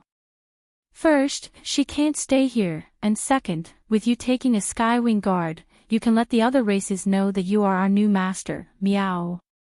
In short, it was a declaration of sovereignty. After all, many races had lost their gods. In addition, the battle between Wooming and Artesio must have attracted the attention of other races, and there must be some races who wanted to take the opportunity to join Wooming. After all, almost no one knew that the Star Cup was already in Wooming's hands. Many of those secluded clans did not really want to retire. If they won the Star Cup for their own gods, they would naturally rise in status. Who didn't want status and power? It was just that they couldn't fight anymore, so they had to withdraw from the war. If there was a new incomparably powerful god that was left alone, they would definitely not mind joining him or her and starting to compete for the Star Cup again. I understand. Gapril, follow me. Yes, Master Wooming, thank you very much.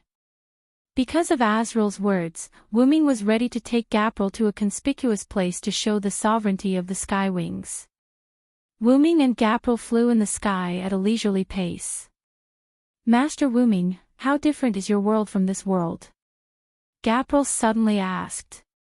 Wooming glanced at Gapril and found that her eyes were filled with a thirst for knowledge. It was no wonder Gapril couldn't stay. How could she stay with such a strong thirst for knowledge? My world. You can say that it's completely different from this world, Wooming said as he flew. Oh. Then, can you tell me? Gapril's eyes shone like a wolf who had seen meat. Of course, no problem. Let's talk about language first. If not for my innate ability that allows me to communicate with people from different worlds without any obstacles, I'm afraid I wouldn't be able to communicate with you. Wooming had been to many places, but he had never encountered a language barrier. There was no doubt that this was a racial innate ability of the Origin Dragon. Now, Wooming and Gapril were communicating in the language of the Skywings. Every time he came into contact with a new species, Wooming could always subconsciously speak the language of that species and communicate with them. This could be said to be speaking the human language when you see the human, and the ghost when you see the ghost. After all, Wooming was born from the origin that gave birth to countless worlds and countless origin dragons, so it was reasonable for him to have this ability. But Master Wooming, you speak the language of the Skywings very fluently. Your innate ability is truly miraculous. In this world, because there were various gods, the creatures they created all had their own languages, including humans. Of course, there was also a common language of the continent that had come from who knew where, and it could be said that every species could understand it. Wuming suspected that it was because of this planet. As long as one was a native of this planet, they would definitely be able to understand the common language of the continent. Then, is there a unified language in Master Wuming's world? Gapril continued to ask. That's not the case. There are many countries and regions in my world. Just like this world, they were also invented by the races of each region. However, in my world, humans make up the majority, and other races are in the minority. Humans also have many races, Wuming began to explain non-stop, telling Gapril about the world of Type Moon. Yellow skin, white skin, and black skin. Humans can use magic. Magic? Generally speaking, it's not much different from magic. True ancestors and death apostles. I didn't think that your world would have fantasy breeds. Is this a character named Rune? Indeed, I can feel the tremendous power contained within it. Not long after, Wuming and Gapril came to an uninhabited forest. Along the way, Wuming told Gapril many things, and Gapril listened very carefully to the stories that Wuming told her. This greatly moved Wuming, and he even displayed the Lune runes for Gapril to admire. After all, anyone would be happy to be able to listen to him so attentively. Just as Gapril was drooling like an idiot looking at the Lune runes that Wuming drew in the air, she heard a bang, and the Lune runes all disappeared. Ah! Master Wuming. Gapril looked at Wuming with dissatisfaction. Without a doubt, Wuming had put away the Lune runes. Alright, we're done with our stroll.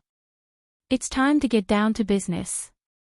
Wuming would not forget about business just because he was having a good time chatting with Gapril. Yes, yes.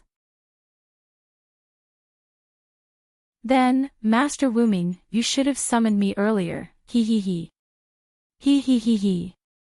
Gapril then turned into an idiot again, letting out an extremely idiotic sound. Yes, yes. I got it. Wuming bitterly smiled. He did not see any other skywing species being so curious. Could it be because Gapril was the final product? Wuming even began to suspect that the skywing species that had robbed the old capital of the forest fairies and stolen all the grimoires was Gapril. Gapril's thirst for knowledge was truly too exuberant. Shaking his head, Wuming no longer thought about this. He purposefully looked around before opening a teleportation gate and entering with Gapril. The spies of the other species hidden in the surroundings wiped off their cold sweat and quickly retreated. All sorts of probing spells were also dispelled.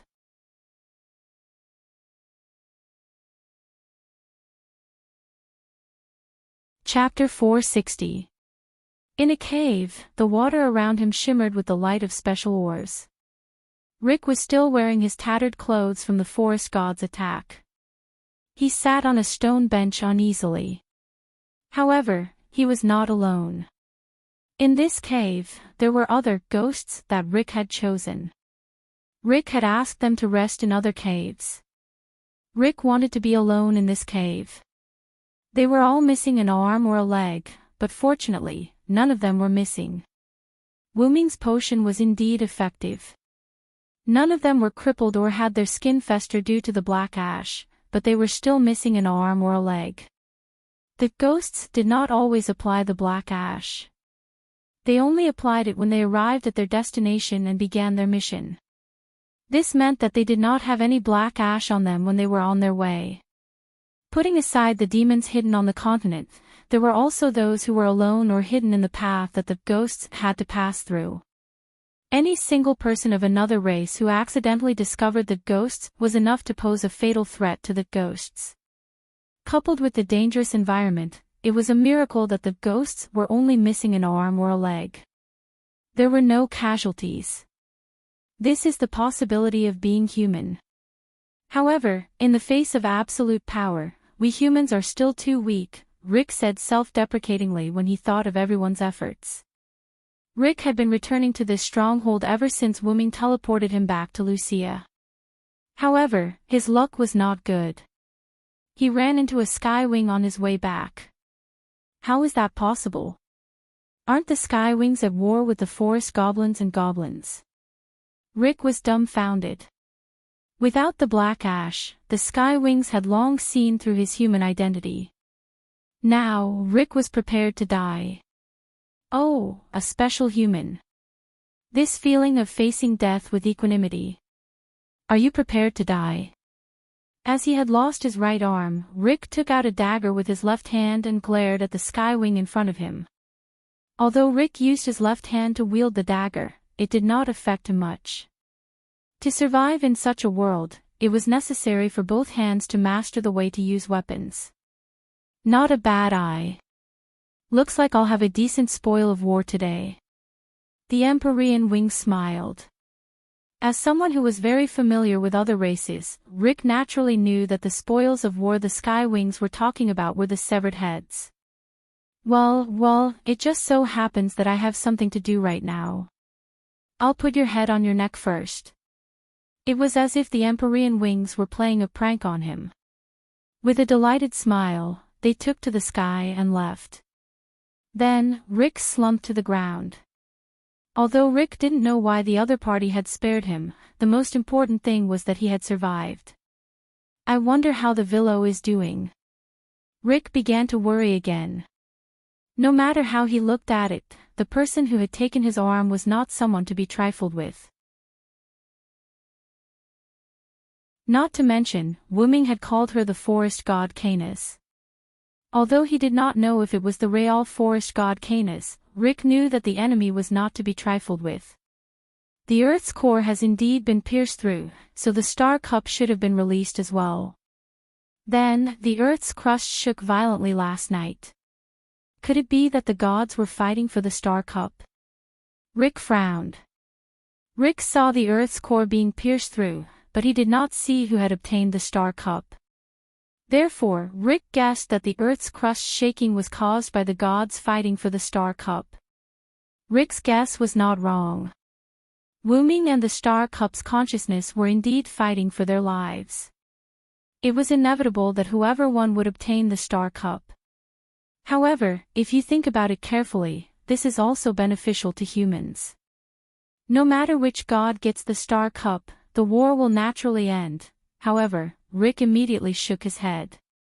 A god who can't ensure the safety of humans, possessing the Star Cup is equivalent to giving humans an unprecedented disaster. Rick sighed helplessly. I can only rely on you, Lord God from another world. After all, Rick still dared to prance around under the eyes of a god, but Rick really did not dare to snatch something from a god. It should be said that he could not snatch it. Humans without power could only lead the war to an end. If humans really had the power to change the outcome of the war, then humans would not be where they were today. Then I'm really honored, Rick. Suddenly, Wuming's voice sounded in the cave. Lord God. Rick looked at the source of the voice excitedly, but his voice came to an abrupt stop. It was not because of Wuming, but because a skywing species was following behind Wuming. Moreover, it was the skywing species that had let him go. In an instant, countless questions arose in Rick's mind. Why would the Lord God have a skywing species behind him? Wasn't the skywing species a subordinate of the war god Arceus? Could it be that the Lord God and Arceus worked together? Many questions filled Rick's mind. Seeing Rick's eyes constantly changing, Wuming easily guessed his thoughts. Arceus is dead. I defeated him. Wuming's words shocked Rick. To be able to defeat the war god who was known as the strongest in this world, did that not mean that this Lord God from another world was even stronger than the war god? Then, the skywing species behind you is... Rick looked at Jillian, who was still smiling. Now, the skywing species has already defected to my command. These words made Rick lose his composure. Ha! Let's put it this way. Just treat it as my reward for defeating the final boss. Wuming smiled at Rick. How can there be such a reward for defeating the Demon King and subduing the Demon King's army? Rick roared angrily. Forget it. Let's not talk about this for now. Rick rubbed his head as if he had a headache, then looked seriously at Wu Ming. Star Cup. How is it? Hearing Rick's words, Wu Ming smiled, and then golden ripples appeared beside him. Seeing the golden ripples for the first time, Jillian showed interest and curiously stared at the golden ripples. Wu Ming reached his hand in, then out again. In an instant, the cave, which was originally extremely dark even with the light of the oars, became as bright as the outside. The reason was the cup-shaped object in Wu Ming's hand, which was emitting endless light. Without a doubt, this was the Star Cup. Jillian and Rick both looked at the cup in shock. This was the symbol of the planet's ownership. Although the two of them had no intention of becoming the planet's master, they could not help but care about the Star Cup. This thing was simply too beautiful. This was Rick's first thought. Rick was deeply immersed in the warm light of the Star Cup and did not speak for a long time.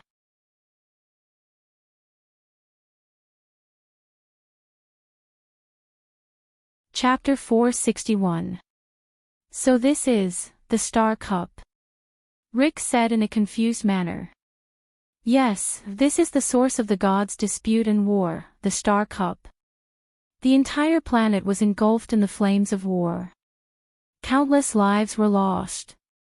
The sky lost its light and was shrouded in darkness. The ground was covered in black ash. The cause of all this was the beautiful little cup that was glowing in front of him. The ownership of the planet. The throne of the only god. Now, this war can finally end. Rick clenched his fist and lowered his head. A few drops of tears rolled down his cheeks as he spoke in a choked voice. Looking at Rick in this state, Wu Ming's Jillian seemed to have realized something. Her eyes were filled with thoughts. At the very least, you humans participated in ending this war. You were the victors from the beginning.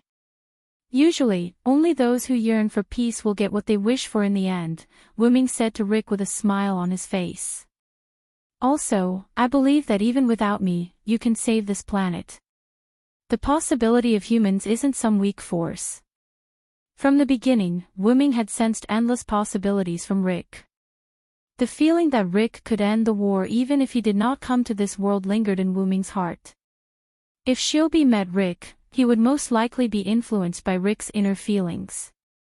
With Rick's opportunity and the Kikai Seed's ability, the possibility of ending the war was quite high. Of course, since Wu Ming was here, he would naturally choose to help. Wu Ming was glad that he came. Otherwise, even if Rick's plan was perfect, he would still die in the end. The Star Cup did not allow non-gods to become the only god. Wu Ming could feel the rejection from the Star Cup towards Rick and Gopril. It was as if they would turn into ashes if they were to touch it. Wu Ming's hand was wrapped around it. Wu Ming, on the other hand, was judged as neutral by the Star Cup because of the Root Dragon's power. The Star Cup would not allow Wu Ming to become the only god, nor would it harm Wu Ming. It truly treated Wu Ming as neutral. But now, there's another big problem. Wu Ming smiled bitterly as he lifted the star-holding cup. Wu Ming started to explain when Gopril's big, curious eyes and Rick's teary eyes looked over. Because I'm not a native god of this world, the Star Cup doesn't recognize me, and the Star Cup can only be inherited by the gods. In other words, whether it's a creation of the gods or a human, they can't control the Star Cup. Wu Ming told them the bad news.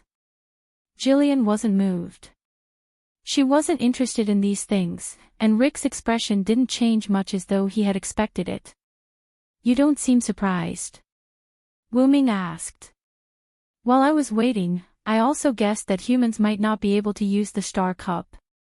Furthermore, I didn't have any intention of obtaining the Star Cup, so I wasn't surprised, Rick said slowly. Besides, I originally wanted you to become the only god, although it's impossible now. Rick shook his head regretfully. The three fell into silence. Hey, Rick, have you ever thought about how gods are born? Wu Ming suddenly asked. Facing Wu Ming's question, Rick didn't answer immediately. Instead, he began to ponder. My lord, isn't it because the elven corridor gave birth to a divine seed? Seeing that Rick didn't answer, Jillian spoke up. However, Wu Ming smiled and shook his head. Of course, Wu Ming wouldn't ask such a simple question. Otherwise, Rick wouldn't be deep in thought. What I mean is, why would the elven corridor give birth to a god? Is there a source beyond this? Jillian also fell into deep thought. She wasn't very interested in this kind of thing and had never thought about it before. She simply gave up after thinking about it for a while. If there were no god seeds, then there would only be one kind of creature in the world. Because only humans were born to live on this planet, the other creatures were all created by the gods. Wu Ming's words gave Rick some idea. From what I know, every world has faith. If the gods rely on faith, they can become extremely powerful. Wu Ming began to tell the story. Faith can provide the gods with endless power. The more people believe in the gods, the more powerful the gods will be. However, once the believers disappear, the gods who rely on faith will instantly fall to the bottom. This was basically the reason why the gods in the Type Moon world retreated. People began to understand the magic that could only be used by the gods, and it was Solomon who created the magic. People began to understand mystery, no longer held reverence, no longer believed, and slowly began to believe in science. As for the gods, they can also be born from faith. Wu Ming's words shocked Jillian. My lord, do you mean that the divine seed is born from faith? Then, Jillian began to think. The divine seed was born from faith. If that was the case, before there were divine creations and gods, whose faith gave birth to the divine seed? Jillian looked at Rick. Without a doubt, the answer was humans. They had no power, no spirits in their bodies, and were extremely weak. However, they were able to play a role in ending this great war. Although in Jillian's eyes, humans were still insignificant, this war was just humans basking in her lord's glory. You should have thought of it, Rick. The humans' faith gave birth to the gods, and the gods created various races. Wu Ming nodded, then looked at Rick. The forest god, the forge god, the war god, the doubt god, the ocean god. All the gods had their own duties. The war god was born from war, hatred, and blood. The forest god was born from nature, greenery, and plants. The ocean god was born from the ocean, various gods, and so on. Ah! Of course, I have thought of it. The thoughts of the foolish ancestors turned into a disaster for their descendants. How ironic. Rick clenched his fists tightly. At this point, he finally understood everything. Why were humans different? Why were humans without any special characteristics? Why were humans without gods? Why were humans so weak? It was all because there were only humans on this planet. Because of the human thoughts, this magical planet's mother gave birth to her younger brother in her own body. However, in the end, the younger brothers of the humans created various descendants, and the younger brothers ignored the humans as their elder brother in order to fight for the position of the family head. Or rather, they never thought of themselves as having an elder brother from the beginning. These humans were probably the servants of the family, the younger brothers thought. Then, the Earth's mother was scarred, and the only elder brother could not stand it anymore. He began his journey to end this farce of a family power struggle. What a crappy family drama, Wu Ming mocked. Then, Wu Ming looked at the disappointed Rick. Hey, Rick, we need a new god, don't we? Another sentence made Rick realize something. You mean?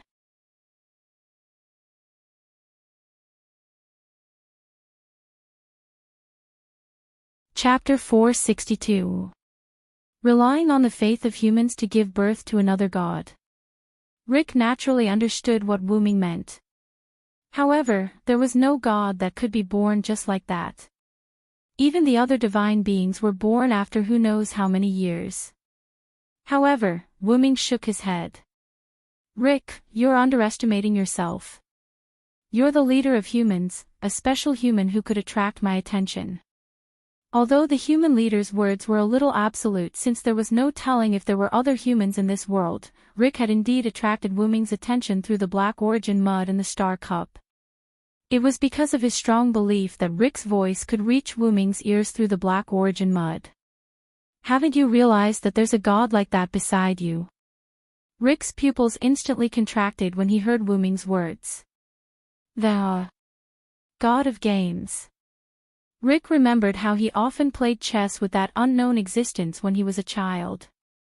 Although Rick believed that the god of games existed, he didn't need to have such childish thoughts after becoming the leader of humans. Therefore, Rick never played chess again, nor did he tell anyone about the story of the god of games. It could be said that this was the first time Rick played chess with Shiobi and Wombing in the old capital of the Forest Elves. The god of games, huh? Although it doesn't sound very reliable, I'll leave it to you, this world. Wombing nodded, and then threw the Star Cup behind Rick's back. Rick didn't react in time. When he saw Wombing casually throw the Star Cup, he didn't catch it. Gillyre didn't move either, and quietly watched Wombing's actions. The ruined Star Cup looked as fragile as glass, and it was thrown by Wombing just like that. Subsequently, the Star Cup did not fall to the ground as Rick had expected. The Star Cup floated firmly in the air as if it had been caught by someone. Then, a figure slowly appeared, turning from transparent to solid. This is... Rick stared at the scene in disbelief. She was wearing a green shirt, blue shorts, magenta shoes, and a jacket. There was a pink ribbon on the back of her jacket. She wore a checkered hat with a plum blossom logo printed on it. Under the hat, she had short white hair. Her cheeks were printed with hearts, and her left and right eyes had spades and diamonds respectively in her heterochromatic pupils. As expected of the god of games, his face, eyes, and even his hat were all pictures of poker cards, the god of games, a deity formed from your faith and your will. Wombing explained. I'm Tetu. The god of games held the celestial cup in his hand as he hovered in the air, greeting Rick who was staring blankly at Tetu. The god of games, does it really exist? Rick was a little excited. Then, Wombing mercilessly slapped Tetu's face. At the same time, he is also the weakest god.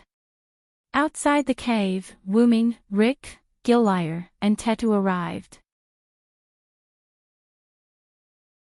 Ignoring the fact that Wombing said he was the weakest god, Rick was still a little excited. This was a god who existed by his own will. Although he was born by your will, Tetu is the weakest god because it is only your faith. Wombing explained as if he saw through Rick's thoughts. Although you're not wrong, can't you give me a little face? Tetu chuckled. Although Wombing said he was the weakest, Tetu didn't care, like an optimist. Although what Wombing said was the truth. Well then, I'll take my leave first, everyone. With that, Tetu flew into the sky. Tetu, who had ascended to the throne of the only god, was now preparing to repair this world. It couldn't be said that Tetu was trustworthy, but as a god born from Rick's faith alone, his way of thinking was still simpler than the other gods. At the very least, Tetu, who was born from Rick's faith, was trustworthy. Perhaps it was because his lifelong wish had been fulfilled, or for some other reason, but Rick was now staring blankly at Tetu, who was flying into the sky, as if he was possessed, without saying a word. At that moment, Gillyre spoke while Rick was still in a daze after Tetu left. My lord, are you really going to give the celestial cup to the weakest just like that? Gillyre was a skywing after all, and her mindset of respecting the strong wasn't that easy to change. Wuming, the strongest, had given the greatest spoils of war to the weakest, which made Gillyre very unhappy. But she had no choice. Since it was her master's will, she could only endure it. After all, I can't use it either, can I? I only have one goal, and that is to help the humans of this world. Although the god of games is the weakest god, Tetu's feelings for humans aren't weak. Wuming smiled as he explained to Gillyre while looking at the sky. Perhaps the mindset of respecting the strong has been deeply ingrained in your mind, but I still want to say that humans aren't weak. However, Gillyre still looked as if she didn't agree with that. Through the thoughts of humans, other gods were born. Are humans weak? Not at all. Gillyre then refuted Wuming's words. But even so, my lord, humans are on the brink of extinction in this war. This is a fact that you can't refute. Gillyre first bowed to Wuming to atone for her rebuttal, before continuing. Even so, in the end, the celestial cup was still obtained by a god born from the faith of humans. It can be said that humans have won this war. Wuming smiled. After all, the condition for humans to win was the end of the war, while the condition for other gods to win was to obtain the celestial cup. I defeated Arthas. This is the result. I am the victor. Now, humans are the victors, and the victors are the strong. Gillyre then fell silent. Whatever you say, my lord. As if throwing a tantrum, Gillyre snorted and didn't say anything else. Wuming looked at Gillyre with a bitter smile, then said with a smile. Well, you still have a long way to go in terms of understanding humans. I'm not asking you to have any desire to protect humans, I just want you to acknowledge other races. The mindset of respecting the strong isn't suitable for you who are my guardians. Yes, my lord. After ending the conversation between master and servant, Wuming began to admire the reconstruction of this world. Not created by anyone, not expected by anyone, not prayed by anyone, Tetu's voice began to sound in the sky. The nameless race that evolved from beasts to bipedal walking with their own consciousness and obtained intelligence, humans. Tetu's voice wasn't loud, but it was as if the entire world could hear him. For such a race, I, as the only god, grant you a name. Immanity, race of humans. The moment the humans were given their names, the sky of this planet lit up. The dark clouds all disappeared, and the sun was exposed. Plants instantly covered the earth, butterflies fluttered among the flowers, and birds soared freely in the sky. The entire world seemed to be alive again. Not only that, but most of the terrain was also changed, and there were more chess pieces on the ground. Next, the exceed 16 races, who claim to have intelligence. You will swear to the covenant as your worship, abide by the rules of the 10 covenants, and start a new game in this new world. Well then, let's continue the game. Listening to Tetu's speech and looking at the land that was restored to life, Wuming smiled helplessly. Well done, but all I can say is that is expected of the god of games. So, my lord, do you want the celestial cup back? Gillyre egged him on. Well, looking at the tears of joy flowing out of Rick's eyes as he looked down at the land that was restored to life, Wuming turned to leave. Since I'm not interested, I'll leave the rest to the players.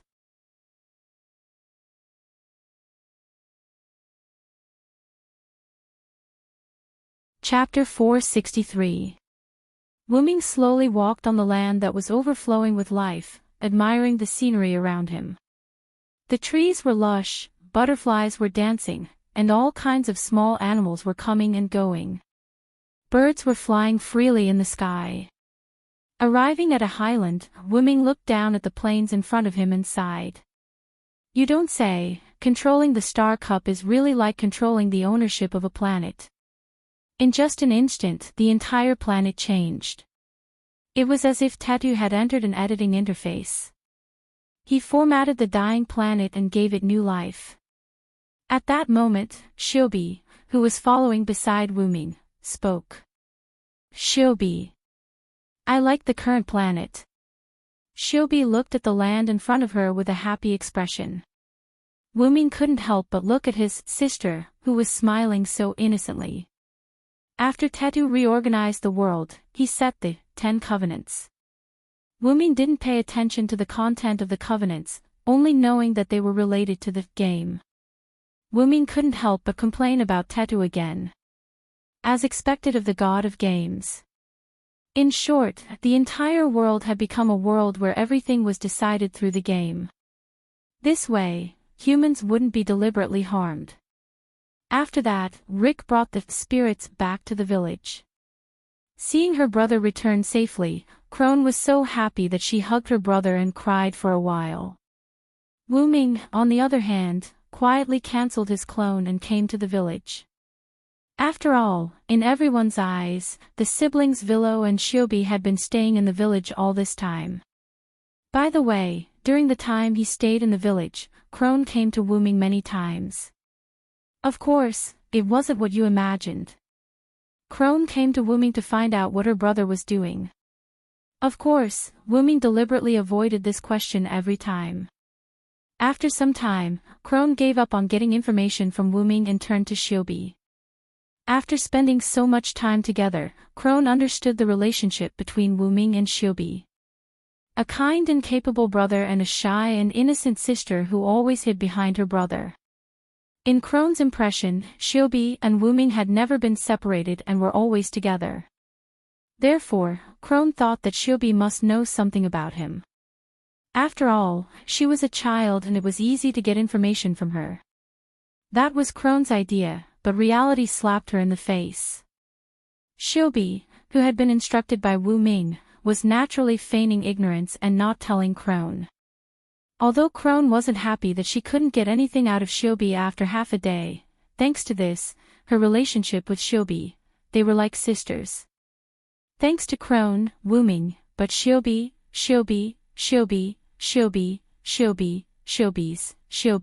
Shiobi. Even if Crone was willing to accept Shiobi after knowing her identity, it didn't mean that others were willing to accept her. Therefore, after a few days of recuperation in the village, Wuming decided to leave with Shiobi. He would let the image of a kind and reliable brother and a pure and timid sister be fixed in the hearts of Crone and the others. Wuming used the excuse of Shiobi and I are going back to our hometown and the current world is decided by the game, so there's no need to worry about safety, to leave with Shiobi. Wuming still remembered the scene of everyone sending them off. Crone hugged Shiobi and cried, while Rick and Wuming shook hands. Rick knew that once Wuming left, it was very likely that he would never see him again in this lifetime. Take care, Villo. You too, Rick. There weren't many words, nor were there any words of gratitude. With just a few words, the two of them let go of their clenched hands. Then, under everyone's reluctant and blessings, Wuming took Shiobi and rode the horse of this world that Crone and the others had given them and headed into the distance. After traveling for a while, Wuming released the horse and let it return to nature. Then, Wuming and Shiobi walked on the ground. After all, the two of them really didn't need any means of transportation. How does it feel to gain feelings, Shiobi? Wuming gently touched Shiobi's head and asked. Shiobi put her hand on the power furnace in front of her chest and slowly answered Wuming. Shiobi can't say. But, Shiobi is very happy, brother, is that so? That's enough, my sister. Looking up, Wuming felt the wind blowing against his face and said in a relaxed tone. I'm preparing to leave this world. What about you? Wuming asked. Shiobi understood what Wuming meant. She was abandoned by the Kikai seed and the possibility of her returning was not high. Therefore, Wuming wanted to ask if she wanted to go with him. Then, Shiobi shook her head. Shiobi is preparing to return to the Kikai seed and pass on her feelings to everyone. Shiobi stared at the pair of mechanical eyes. Although it was mechanical, it was full of charm and emotions like a living creature. This is going to be a tough road. Are you ready? Wuming once again patted Shiobi's head and exhorted his sister like an elder brother. Yes, Shiobi is ready. Shiobi will definitely let all the Kikai seed gain feelings, brother. Shiobi looked at Wuming with a smile. Through those eyes, Wuming read the firm belief. Wuming smiled and then activated the soul of words. A person with a supreme protective divine power. God protects him, the devil hates him, and no enemy can approach him. He is like a fountain of vitality that constantly surges, granting the world equal protection.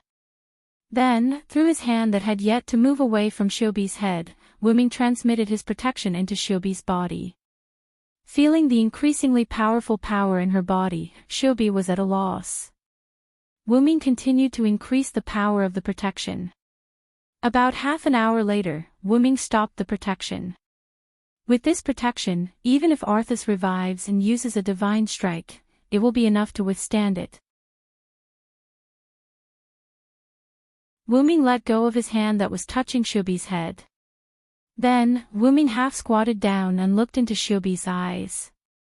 With your brother's protection, you can rest assured and do what you want to do, Shiobi.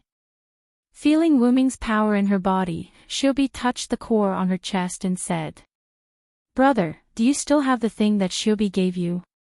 Shiobi asked. "That metal ball, right? How could I have lost it?" Wuming smiled. Then, he activated the golden ripples beside him. Wuming reached in and took out a fist-sized metal ball. He handed it to Shiobi. Shiobi took the ball and placed it on her chest. Then, the ball seemed to come to life and emitted light. Shiobi's core was visibly split into two, and half of it was sucked into the ball. Then, Shiobi removed the ball and handed it to Wuming. Shiobi has your power, so the core no longer restricts Shiobi. Shiobi has divided the core into two, and half of it has been stored in here. Brother, carrying her is like carrying Shiobi. But... Wuming hesitated. Logically speaking, as long as the core of the Kikai seed was not destroyed, she was not dead. Shiobi had given half of her heart to Wuming. This made Wuming feel flattered. This was simply putting her life in someone else's hands. Brother also said that the world is not dangerous now, and I believe in my brother. Shiobi looked at Wuming, her eyes full of expectation. She believed that Wuming could protect Shiobi's core. This was what Wuming read through Shiobi's eyes. Give me their heart, I will never let it go for the rest of my life. Shiobi too, with your brother's power, Shiobi will not let go of your brother. The wind blew, brushing the grass on the ground. The sun shone gently on the brother and sister on the ground. Everything was so beautiful.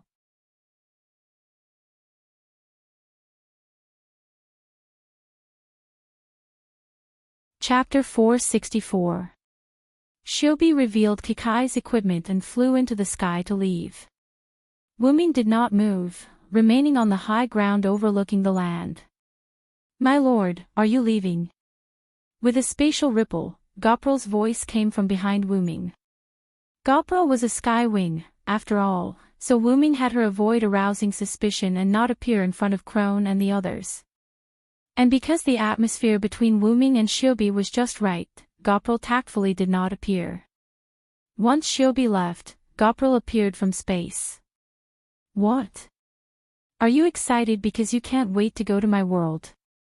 Wuming half-joked. Well, a little. Goprel smiled, the wings on her back trembling, showing how unsettled she was.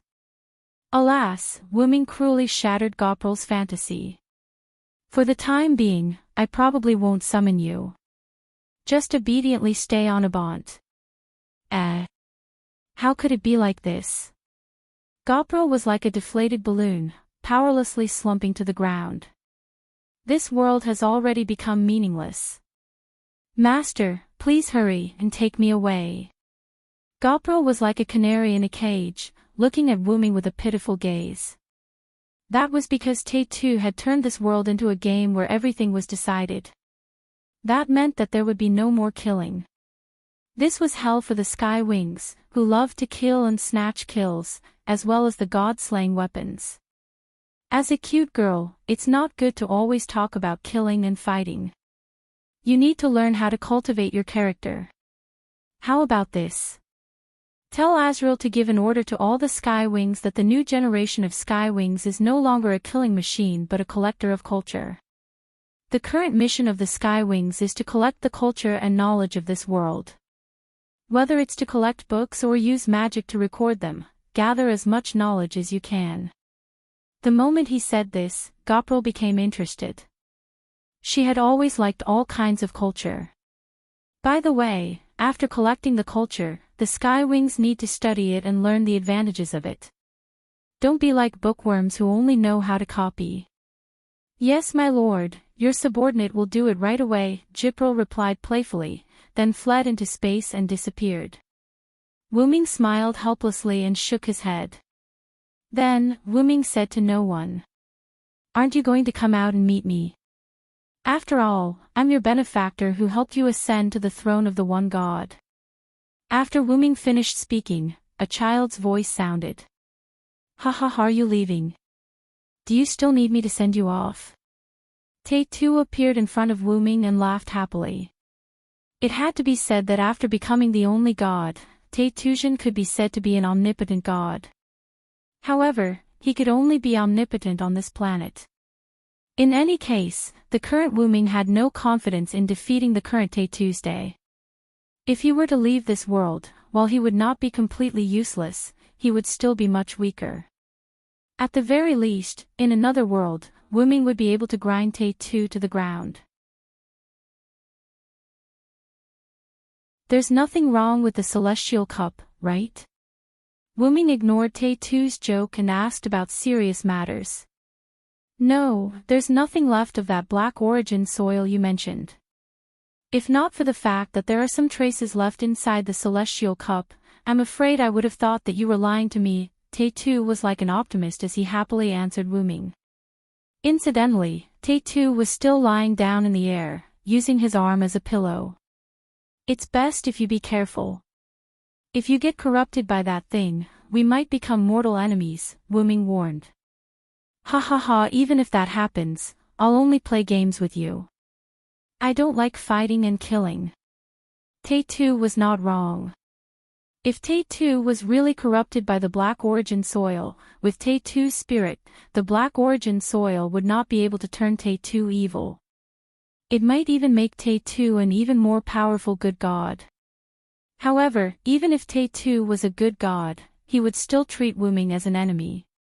That was why the black origin soil was so frightening.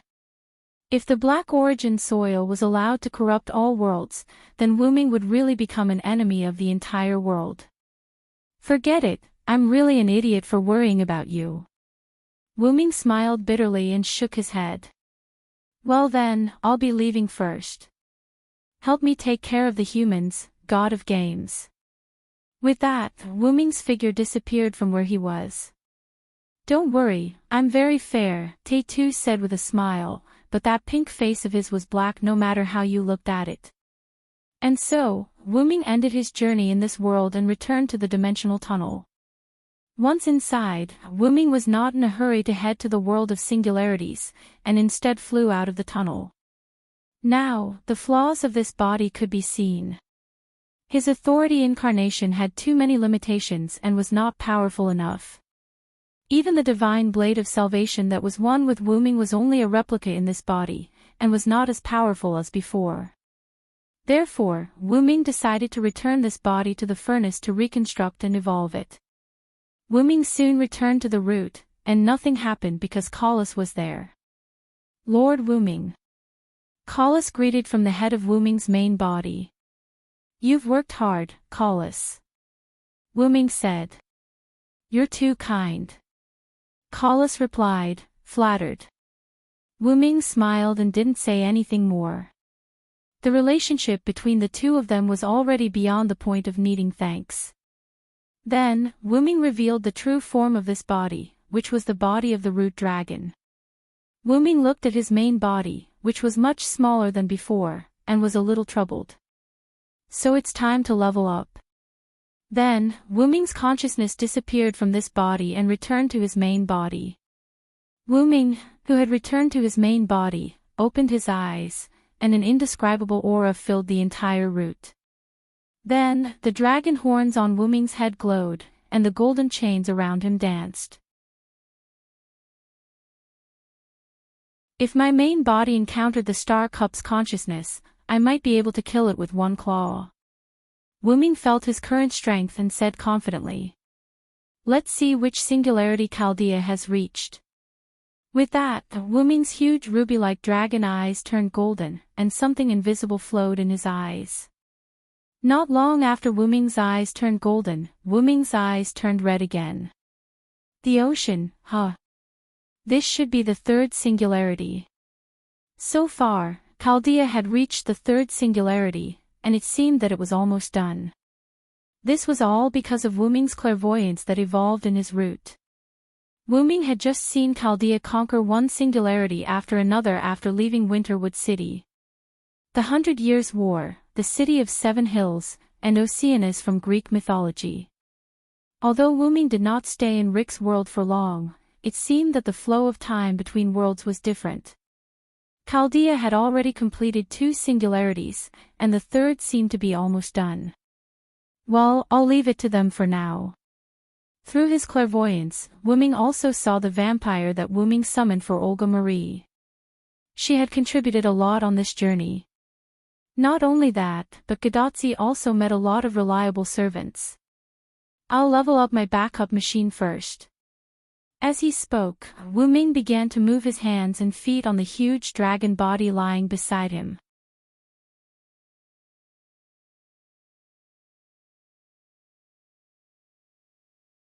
Chapter 465.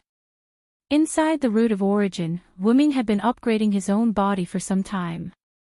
Because there were many things that needed to be upgraded, after Wuming came up with a general format, he put the body aside, and then channeled the power of the Root of Origin into the body, allowing it to be modified by the Root of Origin's energy. That's it for now. Wuming nodded the huge dragon head in satisfaction. Chaldea should have finished conquering the 4th singularity, right? How about I go to the next singularity and wait for them? Wuming thought, and activated clairvoyance again, spying on Chaldea and the others. Oh, the mastermind has come out early. How unbecoming of a big boss, Wuming said sarcastically. Then, Wuming looked around. I don't think the Root of Origin will attack so coincidentally. I'll go meet that Magic King. With that, Wuming flapped his wings and flew out of the Root of Origin. But then, traces of black matter appeared outside the Root of Origin. In the 4th singularity of the M-Moon world, under the magic fog city of the underworld, in an underground space similar to Winterwood City, for huge pillars of flesh with eyes released powerful magic power, wreaking havoc in this underground space. If Wuming was here, he would definitely recognize this thing. The demon god pillar that Lev once transformed into was such a disgusting thing. The residual magic power in the space proved that a few servants had just left. In front of the pillars of flesh, many people stood there. Wuming knew most of the people present, such as Gadotsi, Matthew, Pamilia, Mordred, and the others. They were all nervously watching a blue-haired servant with the body of a child talk to the mastermind controlling the pillars of flesh. Opposite them stood a white-haired man in ancient Israeli clothing. Just by standing there, his powerful magic power increased the pressure on everyone. The demon god pillars were arranged behind the man like stars surrounding the moon, and the identity of this white-haired man was already beyond doubt. The only one who could control the demon god pillars was that demon king Solomon. Having had enough of the boring conversation, Solomon shook his head helplessly. I don't want to talk to you anymore. I have to say that human weapons are just like humans. Both of them are hopeless. Upon hearing this, Matthew immediately raised his shield and stood in front of Gadotsi. Even though his legs were trembling, Matthew still firmly guarded Gadotsi. Instead, It was Pamelia who went against her usual arrogance. She had an unusually calm expression and didn't say anything, as if she was waiting for the right moment. "Oh yeah, are they going to attack us?" the blue-haired man said in a low voice, not at all afraid that he was about to leave. However, this did not mean that others would not be angry. "Tisk, you really make people angry," Mordred said irritably. She then raised the Emperor's sword in her hand and prepared to attack. That being said, even she couldn't guarantee that she would be able to take a blow from the Magic King. The servants who left before were the examples. "Destroy them, demon god pillars." Solomon just finished speaking, and the 4 meat pillars that were wreaking havoc in this underground space began to dance. Immediately, when everyone was at their wits' end, there was a strong fluctuation in the space. A huge dragon claw appeared in this underground space. As if catching an earthworm, the 4 demon god pillars were uprooted and then directly crushed. Bang! The demon god pillars didn't even leave behind a wail. All of them turned into pure magic and dissipated in the air. Gadotzi and the others looked at the huge dragon claw that was still there with a dumbfounded look. Obviously, they didn't react. However, Pamelia relaxed, as if the reinforcements had come. Mordred said in a displeased tone after sensing the restlessness of the bloodline in her body. "TSK, we're too late." Mordred complained, but her tone had already relaxed. Then, when Gadotzi and the others were wondering who saved them, Solomon opened his mouth. "I didn't expect you to come here with your original body." "Same here, didn't you also come here with your original body?" Wu Ming's voice came into this space. This voice is Assassin Senior. Because he used his original voice, Matthew easily recognized Wu Ming's voice. Immediately, the huge dragon claw turned into magic and landed on the ground. Wu Ming, wearing assassin's uniform, appeared in front of Gadotzi and the others. "Assassin!" Gadotzi shouted excitedly and threw herself on Wu Ming's back. Yes, I'm here. Also, a girl should be reserved, don't throw yourself on others so easily." Gadotzi nodded and obediently came down from Wu Ming's back and wiped the tears from the corner of her eyes. This couldn't be blamed on Gadotzi. The horror brought by Solomon was not something a little girl who had just become a magician for less than half a year could bear. It could be said that if it wasn't for Matthew's ability to protect her, Gadotzi would probably have mental problems now. "That's because you're always reliable, assassin," Gadotzi smiled. It seemed that Wu Ming left a strong impression on Gadotzi when he burned and polluted Winterwood City. "There should be a limit to how much you can ignore me." Then, the Magician King roared out angrily. After comforting the frightened Gadotzi, Wu Ming looked at Solomon. "You just wanted to kill them, right? The mastermind behind the burning of human rights." Because everyone already knew that the other party was the mastermind behind the burning of human rights, they were not surprised that Wu Ming knew about it. "I didn't want to kill them, after all, they are no threat to me, but those people over there have your aura. I can't endure it any longer." Solomon said violently, almost to the point of roaring. Solomon's eyes were blood-red at this moment, and his mouth was cracked open like a monster. Black threads also appeared on Solomon's body, and countless magic power was released as if it was free. Wu Ming's eyes narrowed slightly. Taking a closer look, these are not threads, these are all small black mud. Because of the black mud, Solomon had a strong killing intent towards Wu Ming, and this killing intent implicated Gadotzi and others. "Then do you want to do it now?" "I don't mind." Wu Ming became serious, and began to release magic power from his body, forming a situation where he was equal to Solomon. But in an instant, Solomon calmed down, and his eyes and mouth returned to normal. "I really forgot myself. These things are powerful, but they affect my mood too easily." Wu Ming took a closer look, and the black mud on his body disappeared, or rather, it was sucked back into Solomon's body. You can really restrain yourself. Among the enemies I've met, there's not one like you. Everyone who was related to the Black Mud would not let Wuming go, as if they wanted to kill him. Then, they would be killed by Wuming. If they could calm down, they could still have a big impact on Wuming. Just like the consciousness of the Star Cup, if it could leave first, and then give the Star Cup to Kainas, then it would be the only god by using Kainas' body, and Wuming in that body would not have the ability to beat it. After all, even the weakest Teto became the only god. Wuming did not dare to say that he could beat him. From this, it could be seen that the Magic King was able to suppress his desire for Wuming, and could be said to be the ultimate big boss.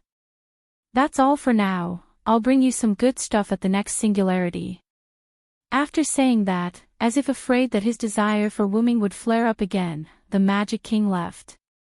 It was good that he left, this made Wuming worry less. After all, if they fought, Gadotzi and the others behind him would be a burden. Then, Gadotzi and the others, who had been silent all this time, began to ask questions.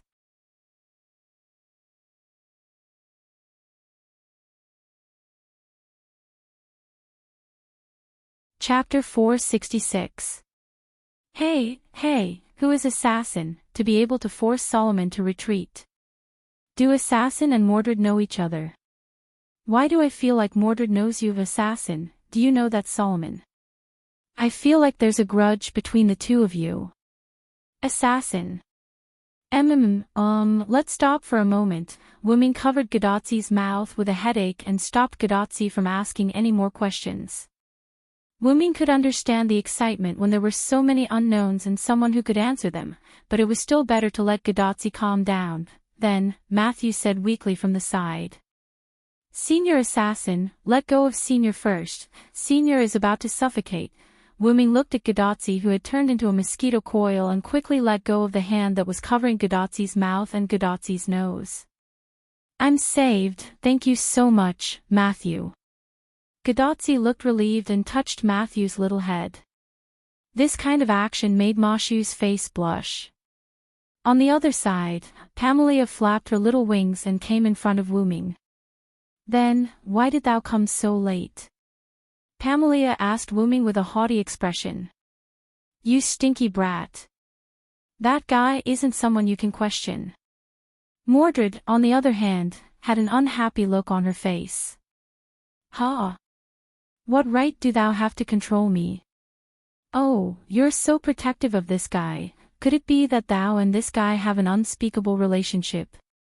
Pamela was angry at first, then started to tease Mordred.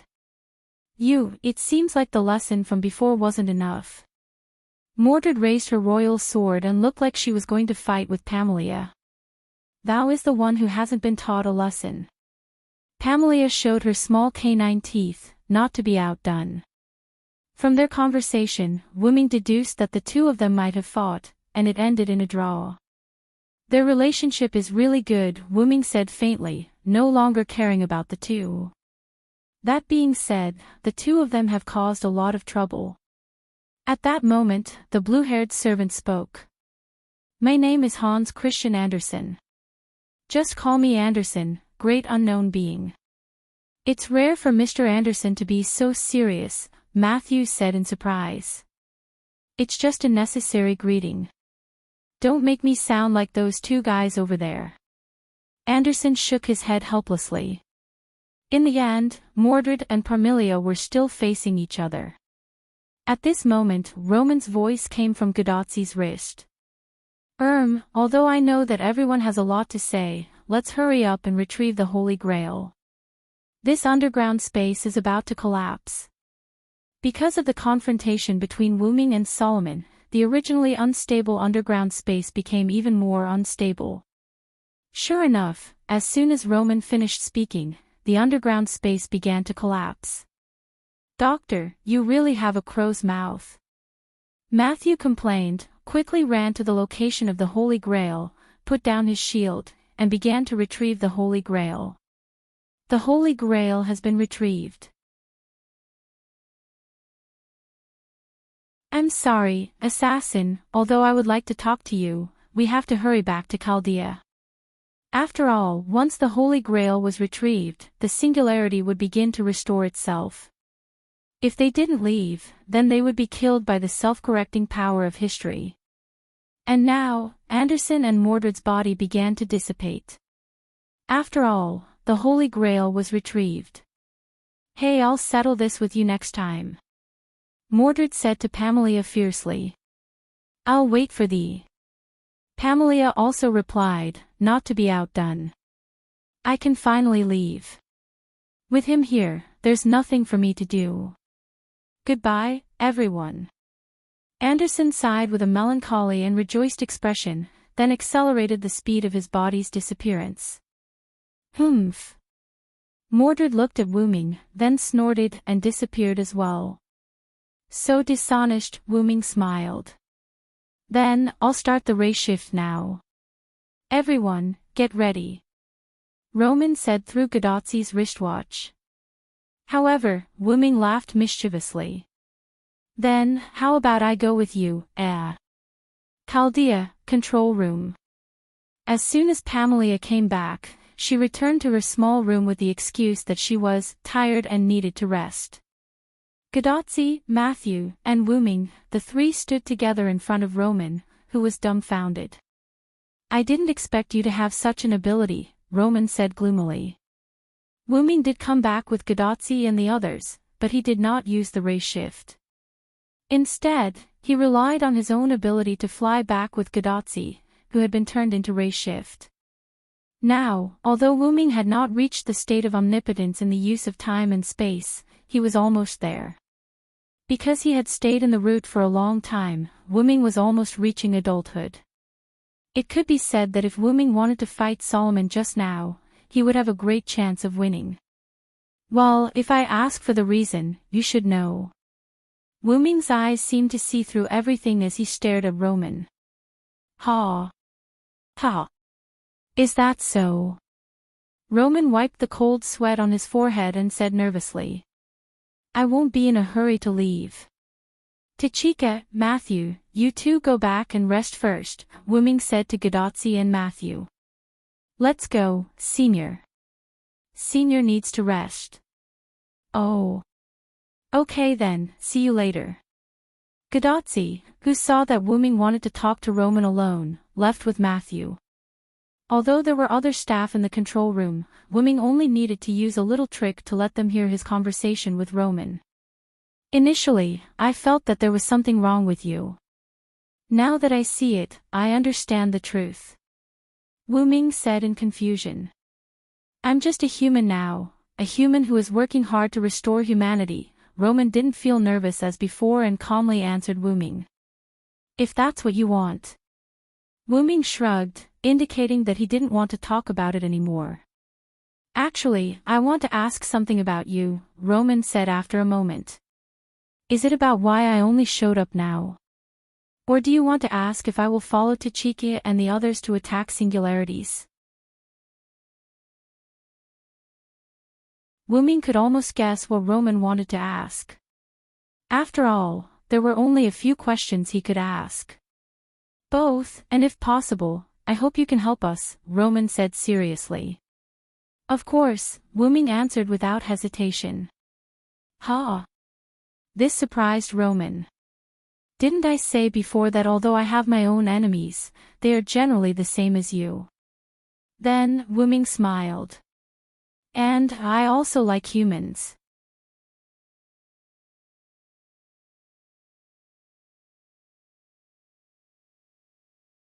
Chapter 467.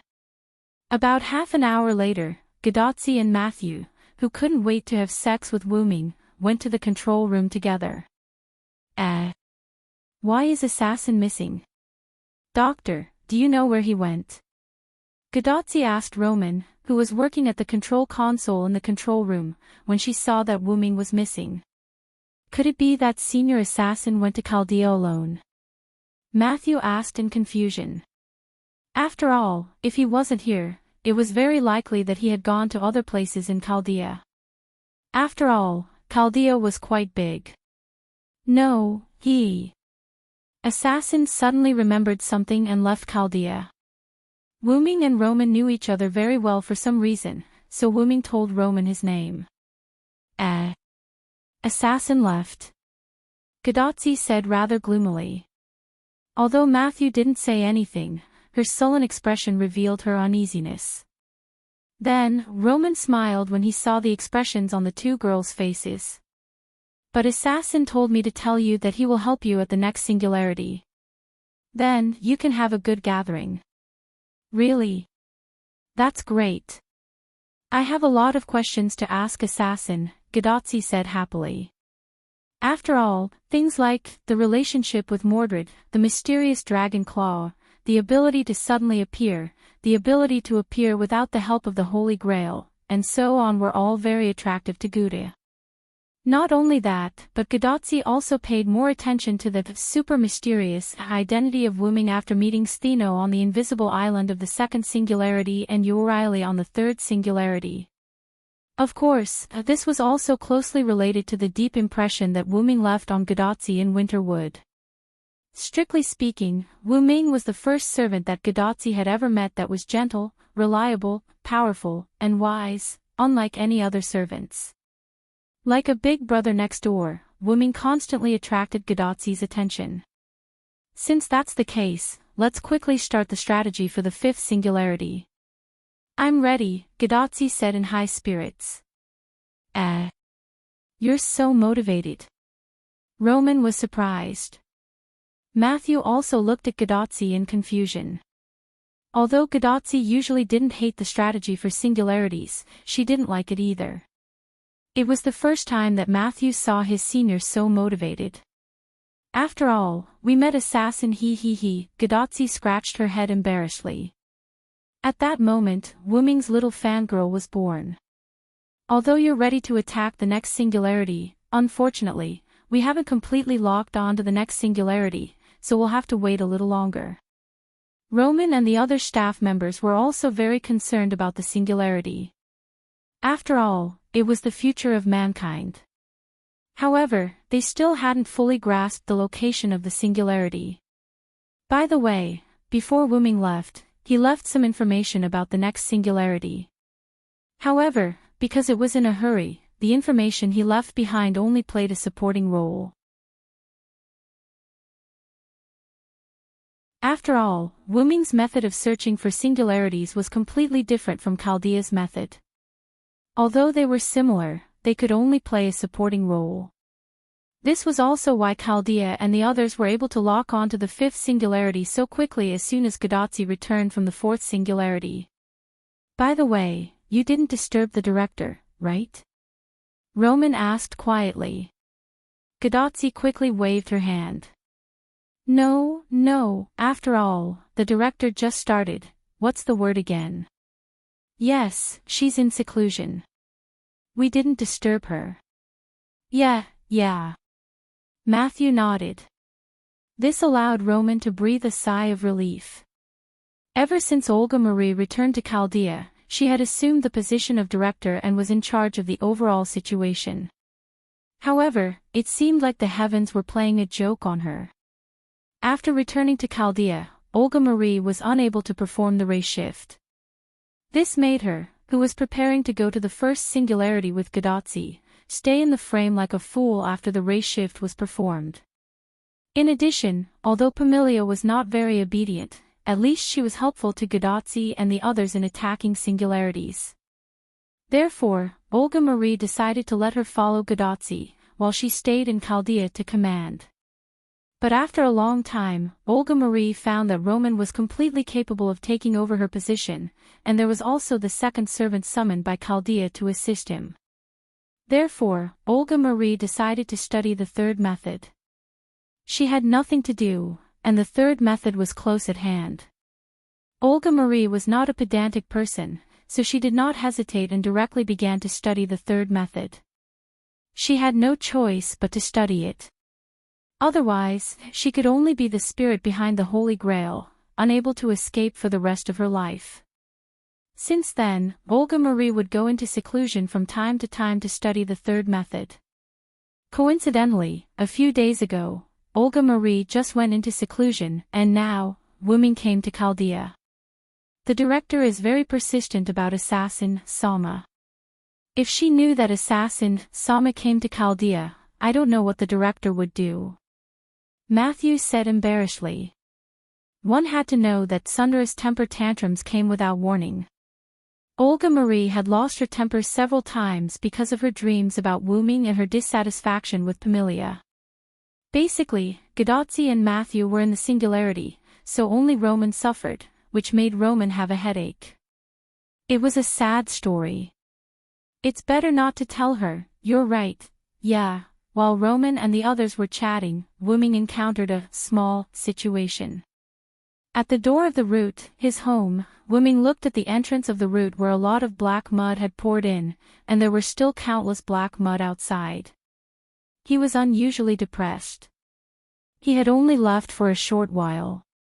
How could his home be raided? Left with no choice, Wuming temporarily cut off control of his main body and let Collis move his body a little in the air. He instantly flew to the backup machine inside the root. Opening his ruby dragon eyes that were identical to his main body, Wuming looked gloomily at the black mud that was beginning to erode the root, trying to take root again. He shook his head with a headache. Fortunately, I held back. Otherwise, it would really be over this time. As Wuming spoke, he activated the power of the root all over his body, and the safety device inside the root was activated. Zap zap zap. In an instant, countless lightning flashed, and countless black mud were destroyed and evaporated by the lightning produced by the root. However, the black mud was still a product of the root, and since it had taken root inside the root, it was not that easy to destroy. Roar! Then, Wuming controlled his body to fly up.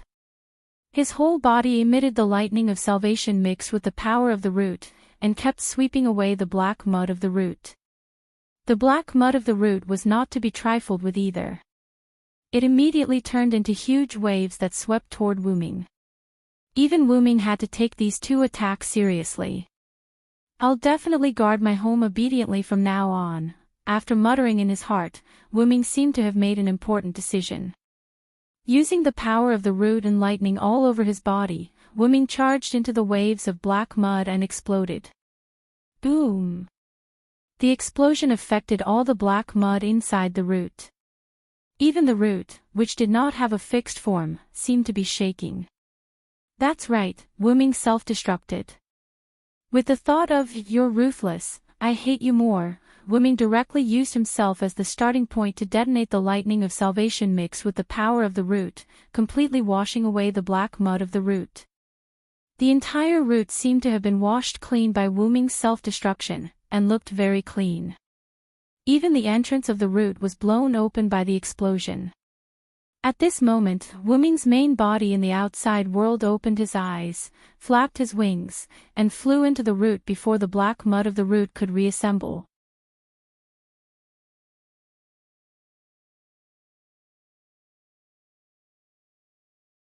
Chapter 468. Having returned to the root, Wuming was like an emperor who had ascended to the throne once more, wiping out all the rebels who had taken the opportunity to cause trouble outside. The root regained its peace. Wuming had a headache as he collected the mana residue left behind by the backup machine's self-destruction, preparing to use the chaotic nature of the root to reassemble it. After all, this was the root, and it was something that could be done. And Wuming's headache wasn't because of that, but because of the self-destruction. Because Wuming had used the backup machine just now, Wuming had sacrificed the rook to save the king, and had perished together with the backup machine's body and the black soil of the root. As it turned out, the effect was outstanding. However, self-destruction wasn't something that could be done casually. Wuming's body just now wasn't his main body, and therefore self-destructed without any pressure. Then, he was hit by the spiritual impact left behind by the self-destruction.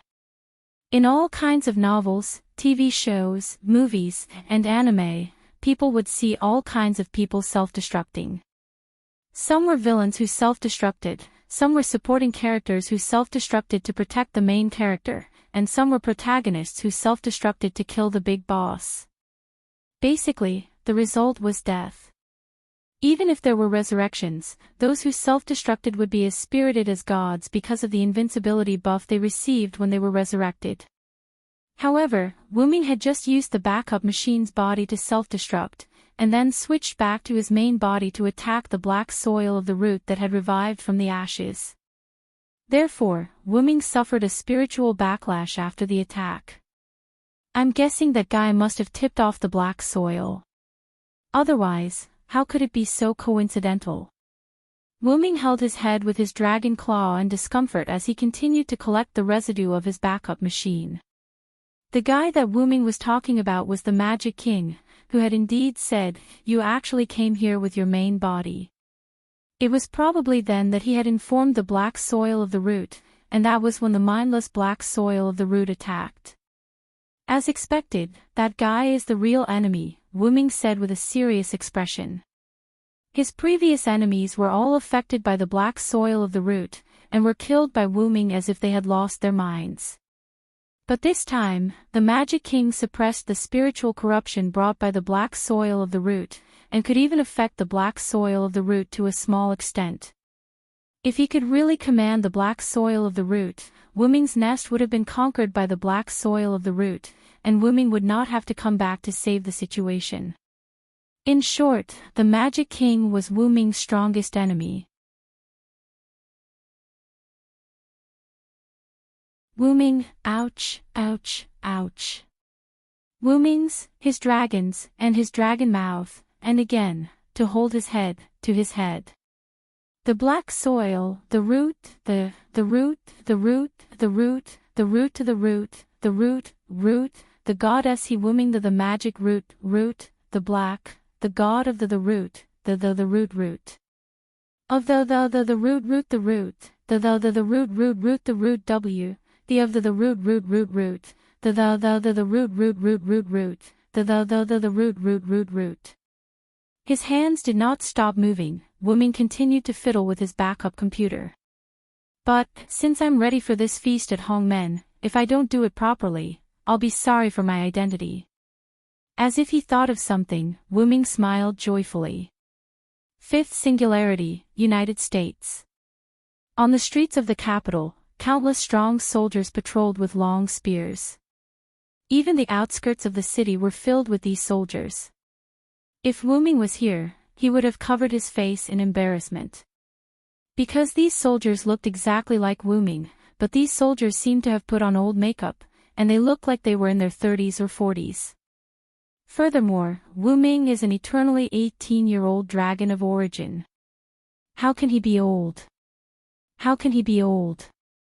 The White House, Washington. Countless soldiers with Wu-Ming's face were stationed everywhere in the White House, including the streets outside the White House. The security was so tight that not even a fly could get in. In the small square in front of the White House, a queen surrounded by soldiers walked to the front. The queen wore a white fluffy cloak. Because it was deliberate, it could be clearly seen that the queen's body was only wearing white clothes that covered her chest and lower body. It was not an exaggeration to say that it was a bikini. The queen didn't care about revealing her skin as she swaggered to the small square. Then, the queen took out a golden cup from her cloak. Holy Grail, please fulfill my wish. With just a sentence, the golden cup called the Holy Grail emitted a bright light. Then, a magic circle appeared in the center of the small square. It was used for summoning. Along with a burst of light, a figure covered in pure white armor appeared in the magic array. May I ask, are you my master? Maeve?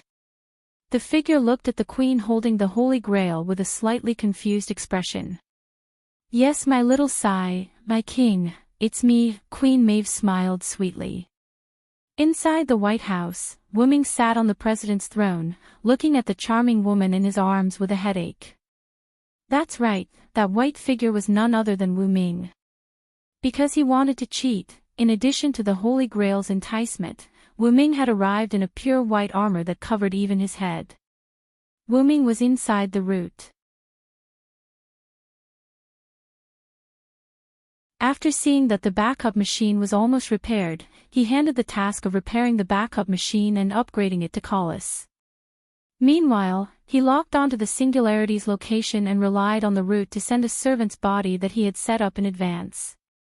Wuming's main body fell into a deep sleep again.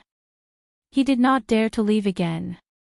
If the house was raided again, the unrepaired backup machine would not be able to help him.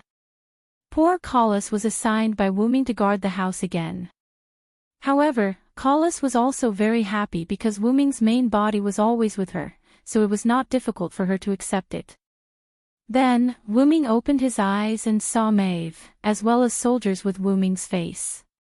God knows how awkward it was to see all the soldiers' faces turn into his own.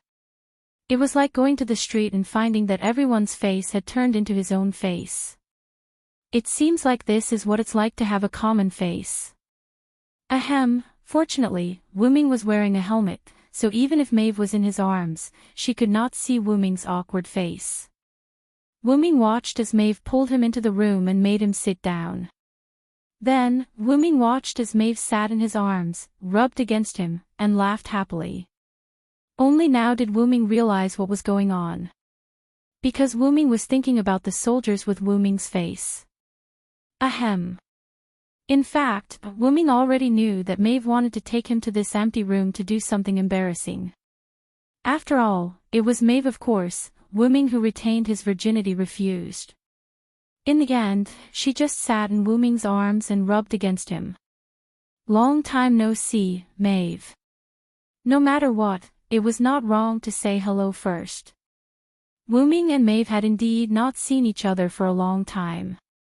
And then, that's all you want to say, Maeve smiled charmingly and said while hugging Wuming's neck. Now, Wuming only had one thought in his mind. And that was, Maeve, do you feel uncomfortable with this armor? If you feel uncomfortable, then come down.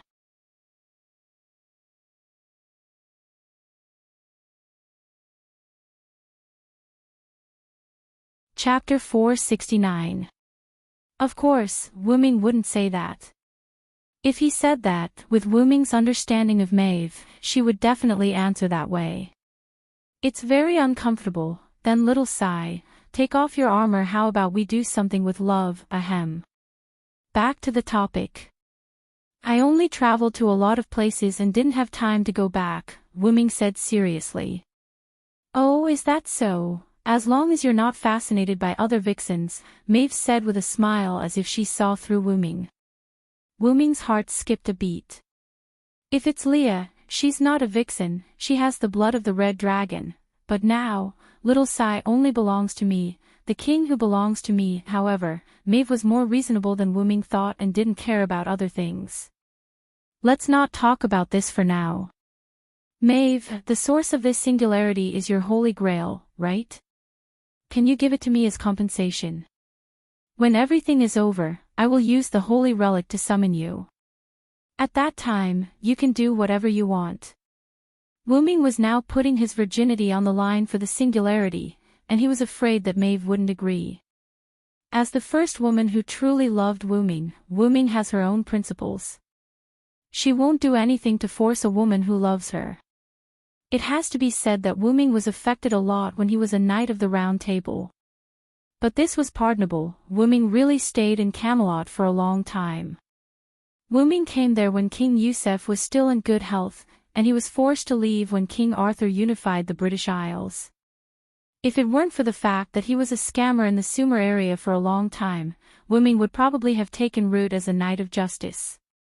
However, Wuming didn't think it was bad. Thanks to being a Knight of the Round Table, his character was still quite noble. At least if he had the ability, Wuming would help humans through difficulties. Sure, just as Wuming was distracted again, Maeve answered Wuming. Immediately after, Maeve took out the golden holy grail from her bosom and handed it to Wuming. You gave it to me so easily. Wuming couldn't believe it. After all, this was the holy grail that maintained the singularity. Strictly speaking, it was a treasure that was more valuable than Maeve herself. I believe in Little Sai as long as it's Little Sai's request, I'll agree. Looking at Maeve's smiling face, Wu Ming felt that he was quite despicable. Taking advantage of women was not something a knight should do. By the way, the armor Wu Ming was wearing right now was the one he wore in Camelot. After all, Wu Ming had cheated quite a lot. In addition to Maeve's wish, Wu Ming was no longer the Connaught's silver dragon cylinder. Instead, he existed as a spiritual base that should not have existed. As long as Little Sai is happy. By the way, there is more than one holy grail in this era. With that, Maeve's smile changed in Wu Ming's eyes. Damn it, so she gave me the holy grail because she had nothing to fear. Forget it, you keep it yourself first. Wu Ming said weakly. Yes, Maeve smiled slightly and put the holy grail back into her bosom. Explain the current situation to me. Then, Maeve explained to Wu Ming what happened in the American continent. Because of the Magic King's plan, the American continent was chosen as one of the singularities. Therefore, there was naturally a demon god pillar that held the Holy Grail and served the Magic King. After that person awakened the consciousness of the demon god pillar, he used the Holy Grail to turn this place into a singularity. Then, he used the Holy Grail to summon Maeve. After handing the Holy Grail to Maeve, he left directly. After that, Maeve summoned Wu Ming's cyborg soldiers from her blood at lightning speed and directly occupied the capital of the United States, Washington. Because of the influence of the suppression, the Holy Grail also summoned a servant to fight against it, but because it was no match for Maeve, it was directly defeated by Maeve to the west of the American continent, while Maeve occupied the east of the capital, Washington. Just like that, the United States was divided into two parts, east and west. Logically speaking, the fifth singularity should have been like this. However, the Magic King, the mastermind behind the burning of humanity, suddenly jumped out, threw down a few more holy grails, and left after saying a few words. Let this place become the battlefield of the mythical war. These were the words left by the Magic King. Since then, several unknown forces inserted themselves into the East-West Division War, and the American continent became truly divided. Wu Ming, accompanied by Maeve, looked at the map in front of him and carefully observed it. Originally, the entire United States should be divided into two parts, east and west, but now, on the map of the United States, it is divided into 5 parts. The eastern part of the United States with Washington as the center, the Appalachian Mountains including the area to the east, this is Maeve's camp, represented by white. The entire Great Lakes, as well as the southern part of the Great Lakes, including Chicago, St. Paul, and a small part of the surrounding plains, this is the territory of the unknown enemy who holds the Holy Grail, represented by yellow.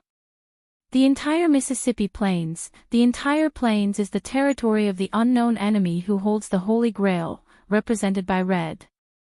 The entire Rocky Mountains, the Missouri River, and the southern mountains, this is the territory of the unknown enemy who holds the Holy Grail, represented by green. Finally, the westernmost Cordillera Mountains and the western coast, this is the territory of the servant summoned by the Holy Grail to deal with Maeve, represented by black. According to Maeve, the summoned servant was a lion head, and she didn't pay attention to its real name. It has to be said that this lion head servant is still miserable. Including Maeve, there are a total of 4 forces that hold the Holy Grail, and this lion head servant was squeezed to the most difficult terrain in the westernmost area. And now, he can only be said to be relatively lucky. That's right, relatively lucky. It stands to reason that the other Holy Grail forces can completely annex Lionhead, but they didn't do so. The green Holy Grail forces in the Rocky Mountains, which is closest to Lionhead's territory in the Cordillera Mountains, didn't annex Lionhead, not because of mercy, but because they didn't have the opportunity to deal with Lionhead for the time being. In Wu Ming's view, the green Holy Grail forces that are close to Lionhead and hold the Holy Grail forces are fully capable of eliminating Lionhead forces. However, because the other Holy Grail forces are watching in the dark, it is easy to be attacked, so the green Holy Grail forces didn't do anything to Lionhead. Because there are three forces that hold the Holy Grail, I directly gave up the territory in the west of the Appalachian Mountains and retreated to the east. I let the soldiers temporarily watch them fight each other. It was rare for Maeve to be serious as she analyzed the situation to Wu Ming. And this map is roughly made by me according to the connection between the Holy Grail. Although it is not too detailed, it can still be used as a reference. After all, there is a connection between the Holy Grail, and it is not impossible for Maeve to sense the position of the enemy Holy Grail holders. Then, Wu Ming, who had a headache, was just about to rub his eyebrows, but he realized that he was still wearing his armor, so he put down his hand. That is to say, whether I want to fix this singularity or rule this singularity, I have to take the Holy Grail of the other three Holy Grail forces, right? That's right as expected of my little Sai, but I don't want my little Sai to suffer. In fact, I originally wanted to unify this country and then summon you, but those enemies are really too difficult for us to deal with, so I summoned you. Maeve said, hugging Wu Ming's armored arm. Come on, let's start the war to unify the country, little Sai. Then, Wu Ming prayed for Chaldea and the others. Tachika, Matthew, you're on your own.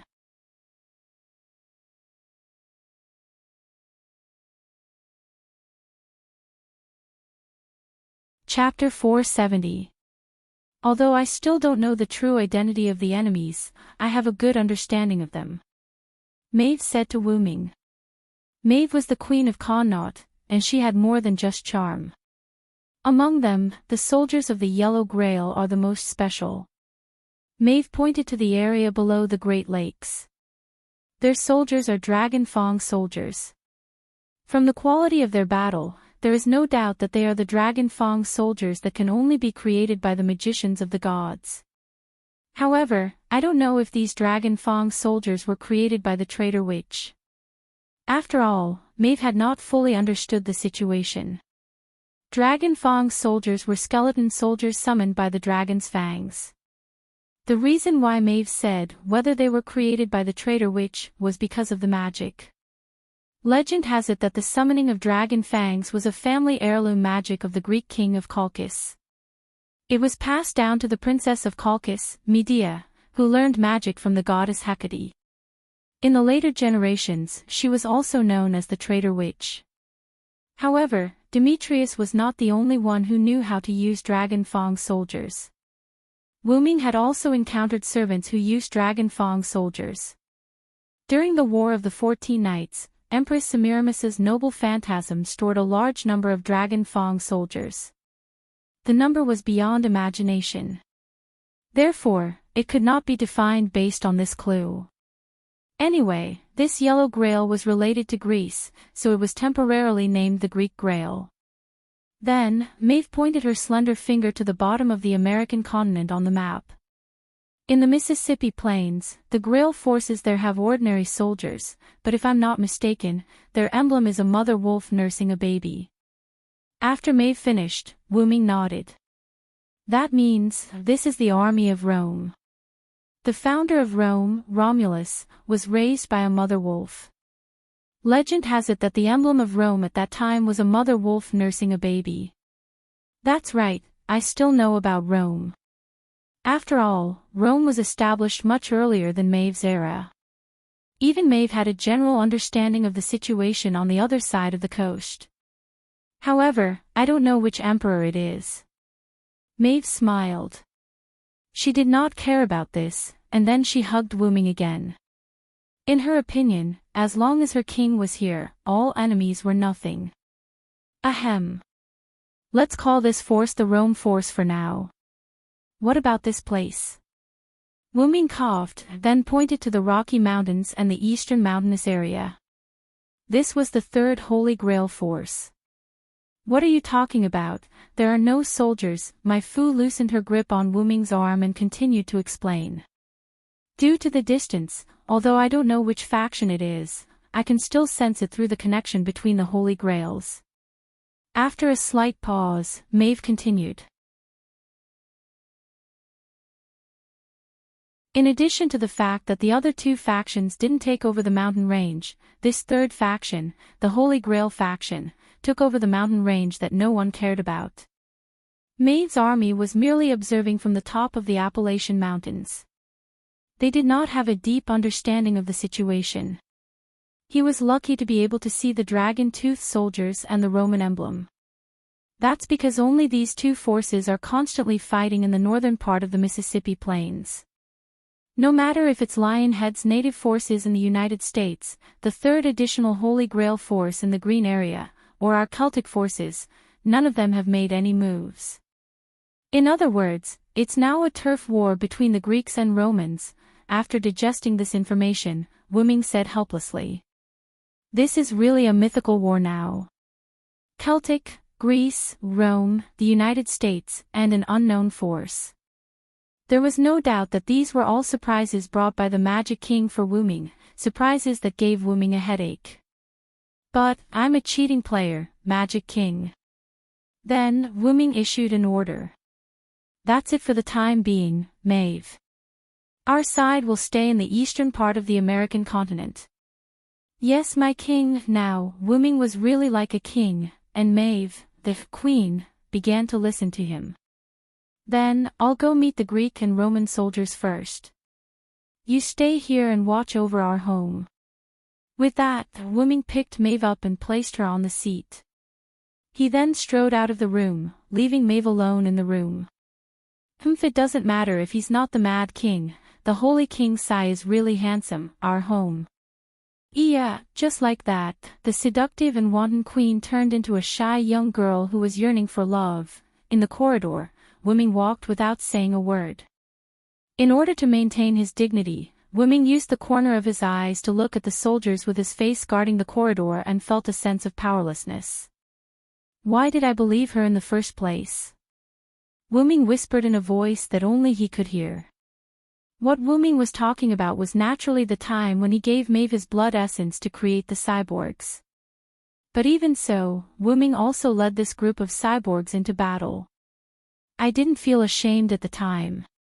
Was I in a state similar to Chinibu at the time?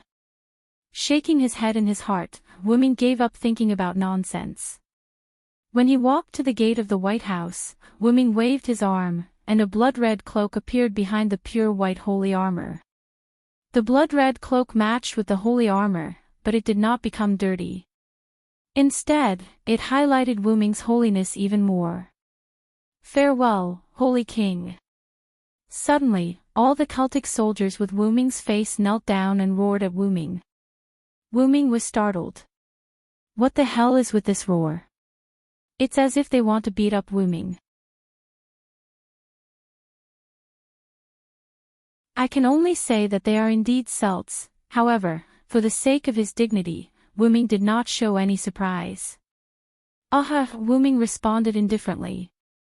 Then, with a wave of his hand, a pure white holy spear appeared in his hand. Wuming tossed the holy spear in his hand and it transformed into a pure white deer beast smaller than Funbaba. But don't be mistaken, Wuming's Funbaba was left behind in Uruk.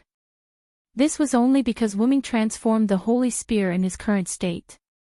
In short, it was still the holy spear, Yggdrasil, but in a different shape.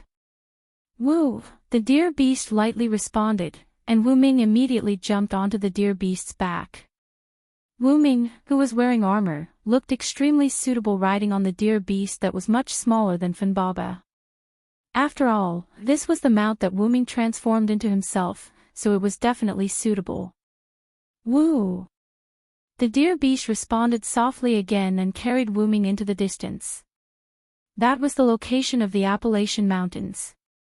Wuming planned to cross the Appalachian Mountains directly to his destination, the northern Mississippi Plains where constant battles occurred. You're tuning in to the LoveLore Library YouTube channel. We're so grateful for your support and don't forget to subscribe to join us on this incredible journey through captivating stories. Your generosity through donations truly makes a world of difference, as it's the primary source of revenue that allows me to expand and enhance this channel for you. Thank you from the bottom of my heart for being a part of this adventure.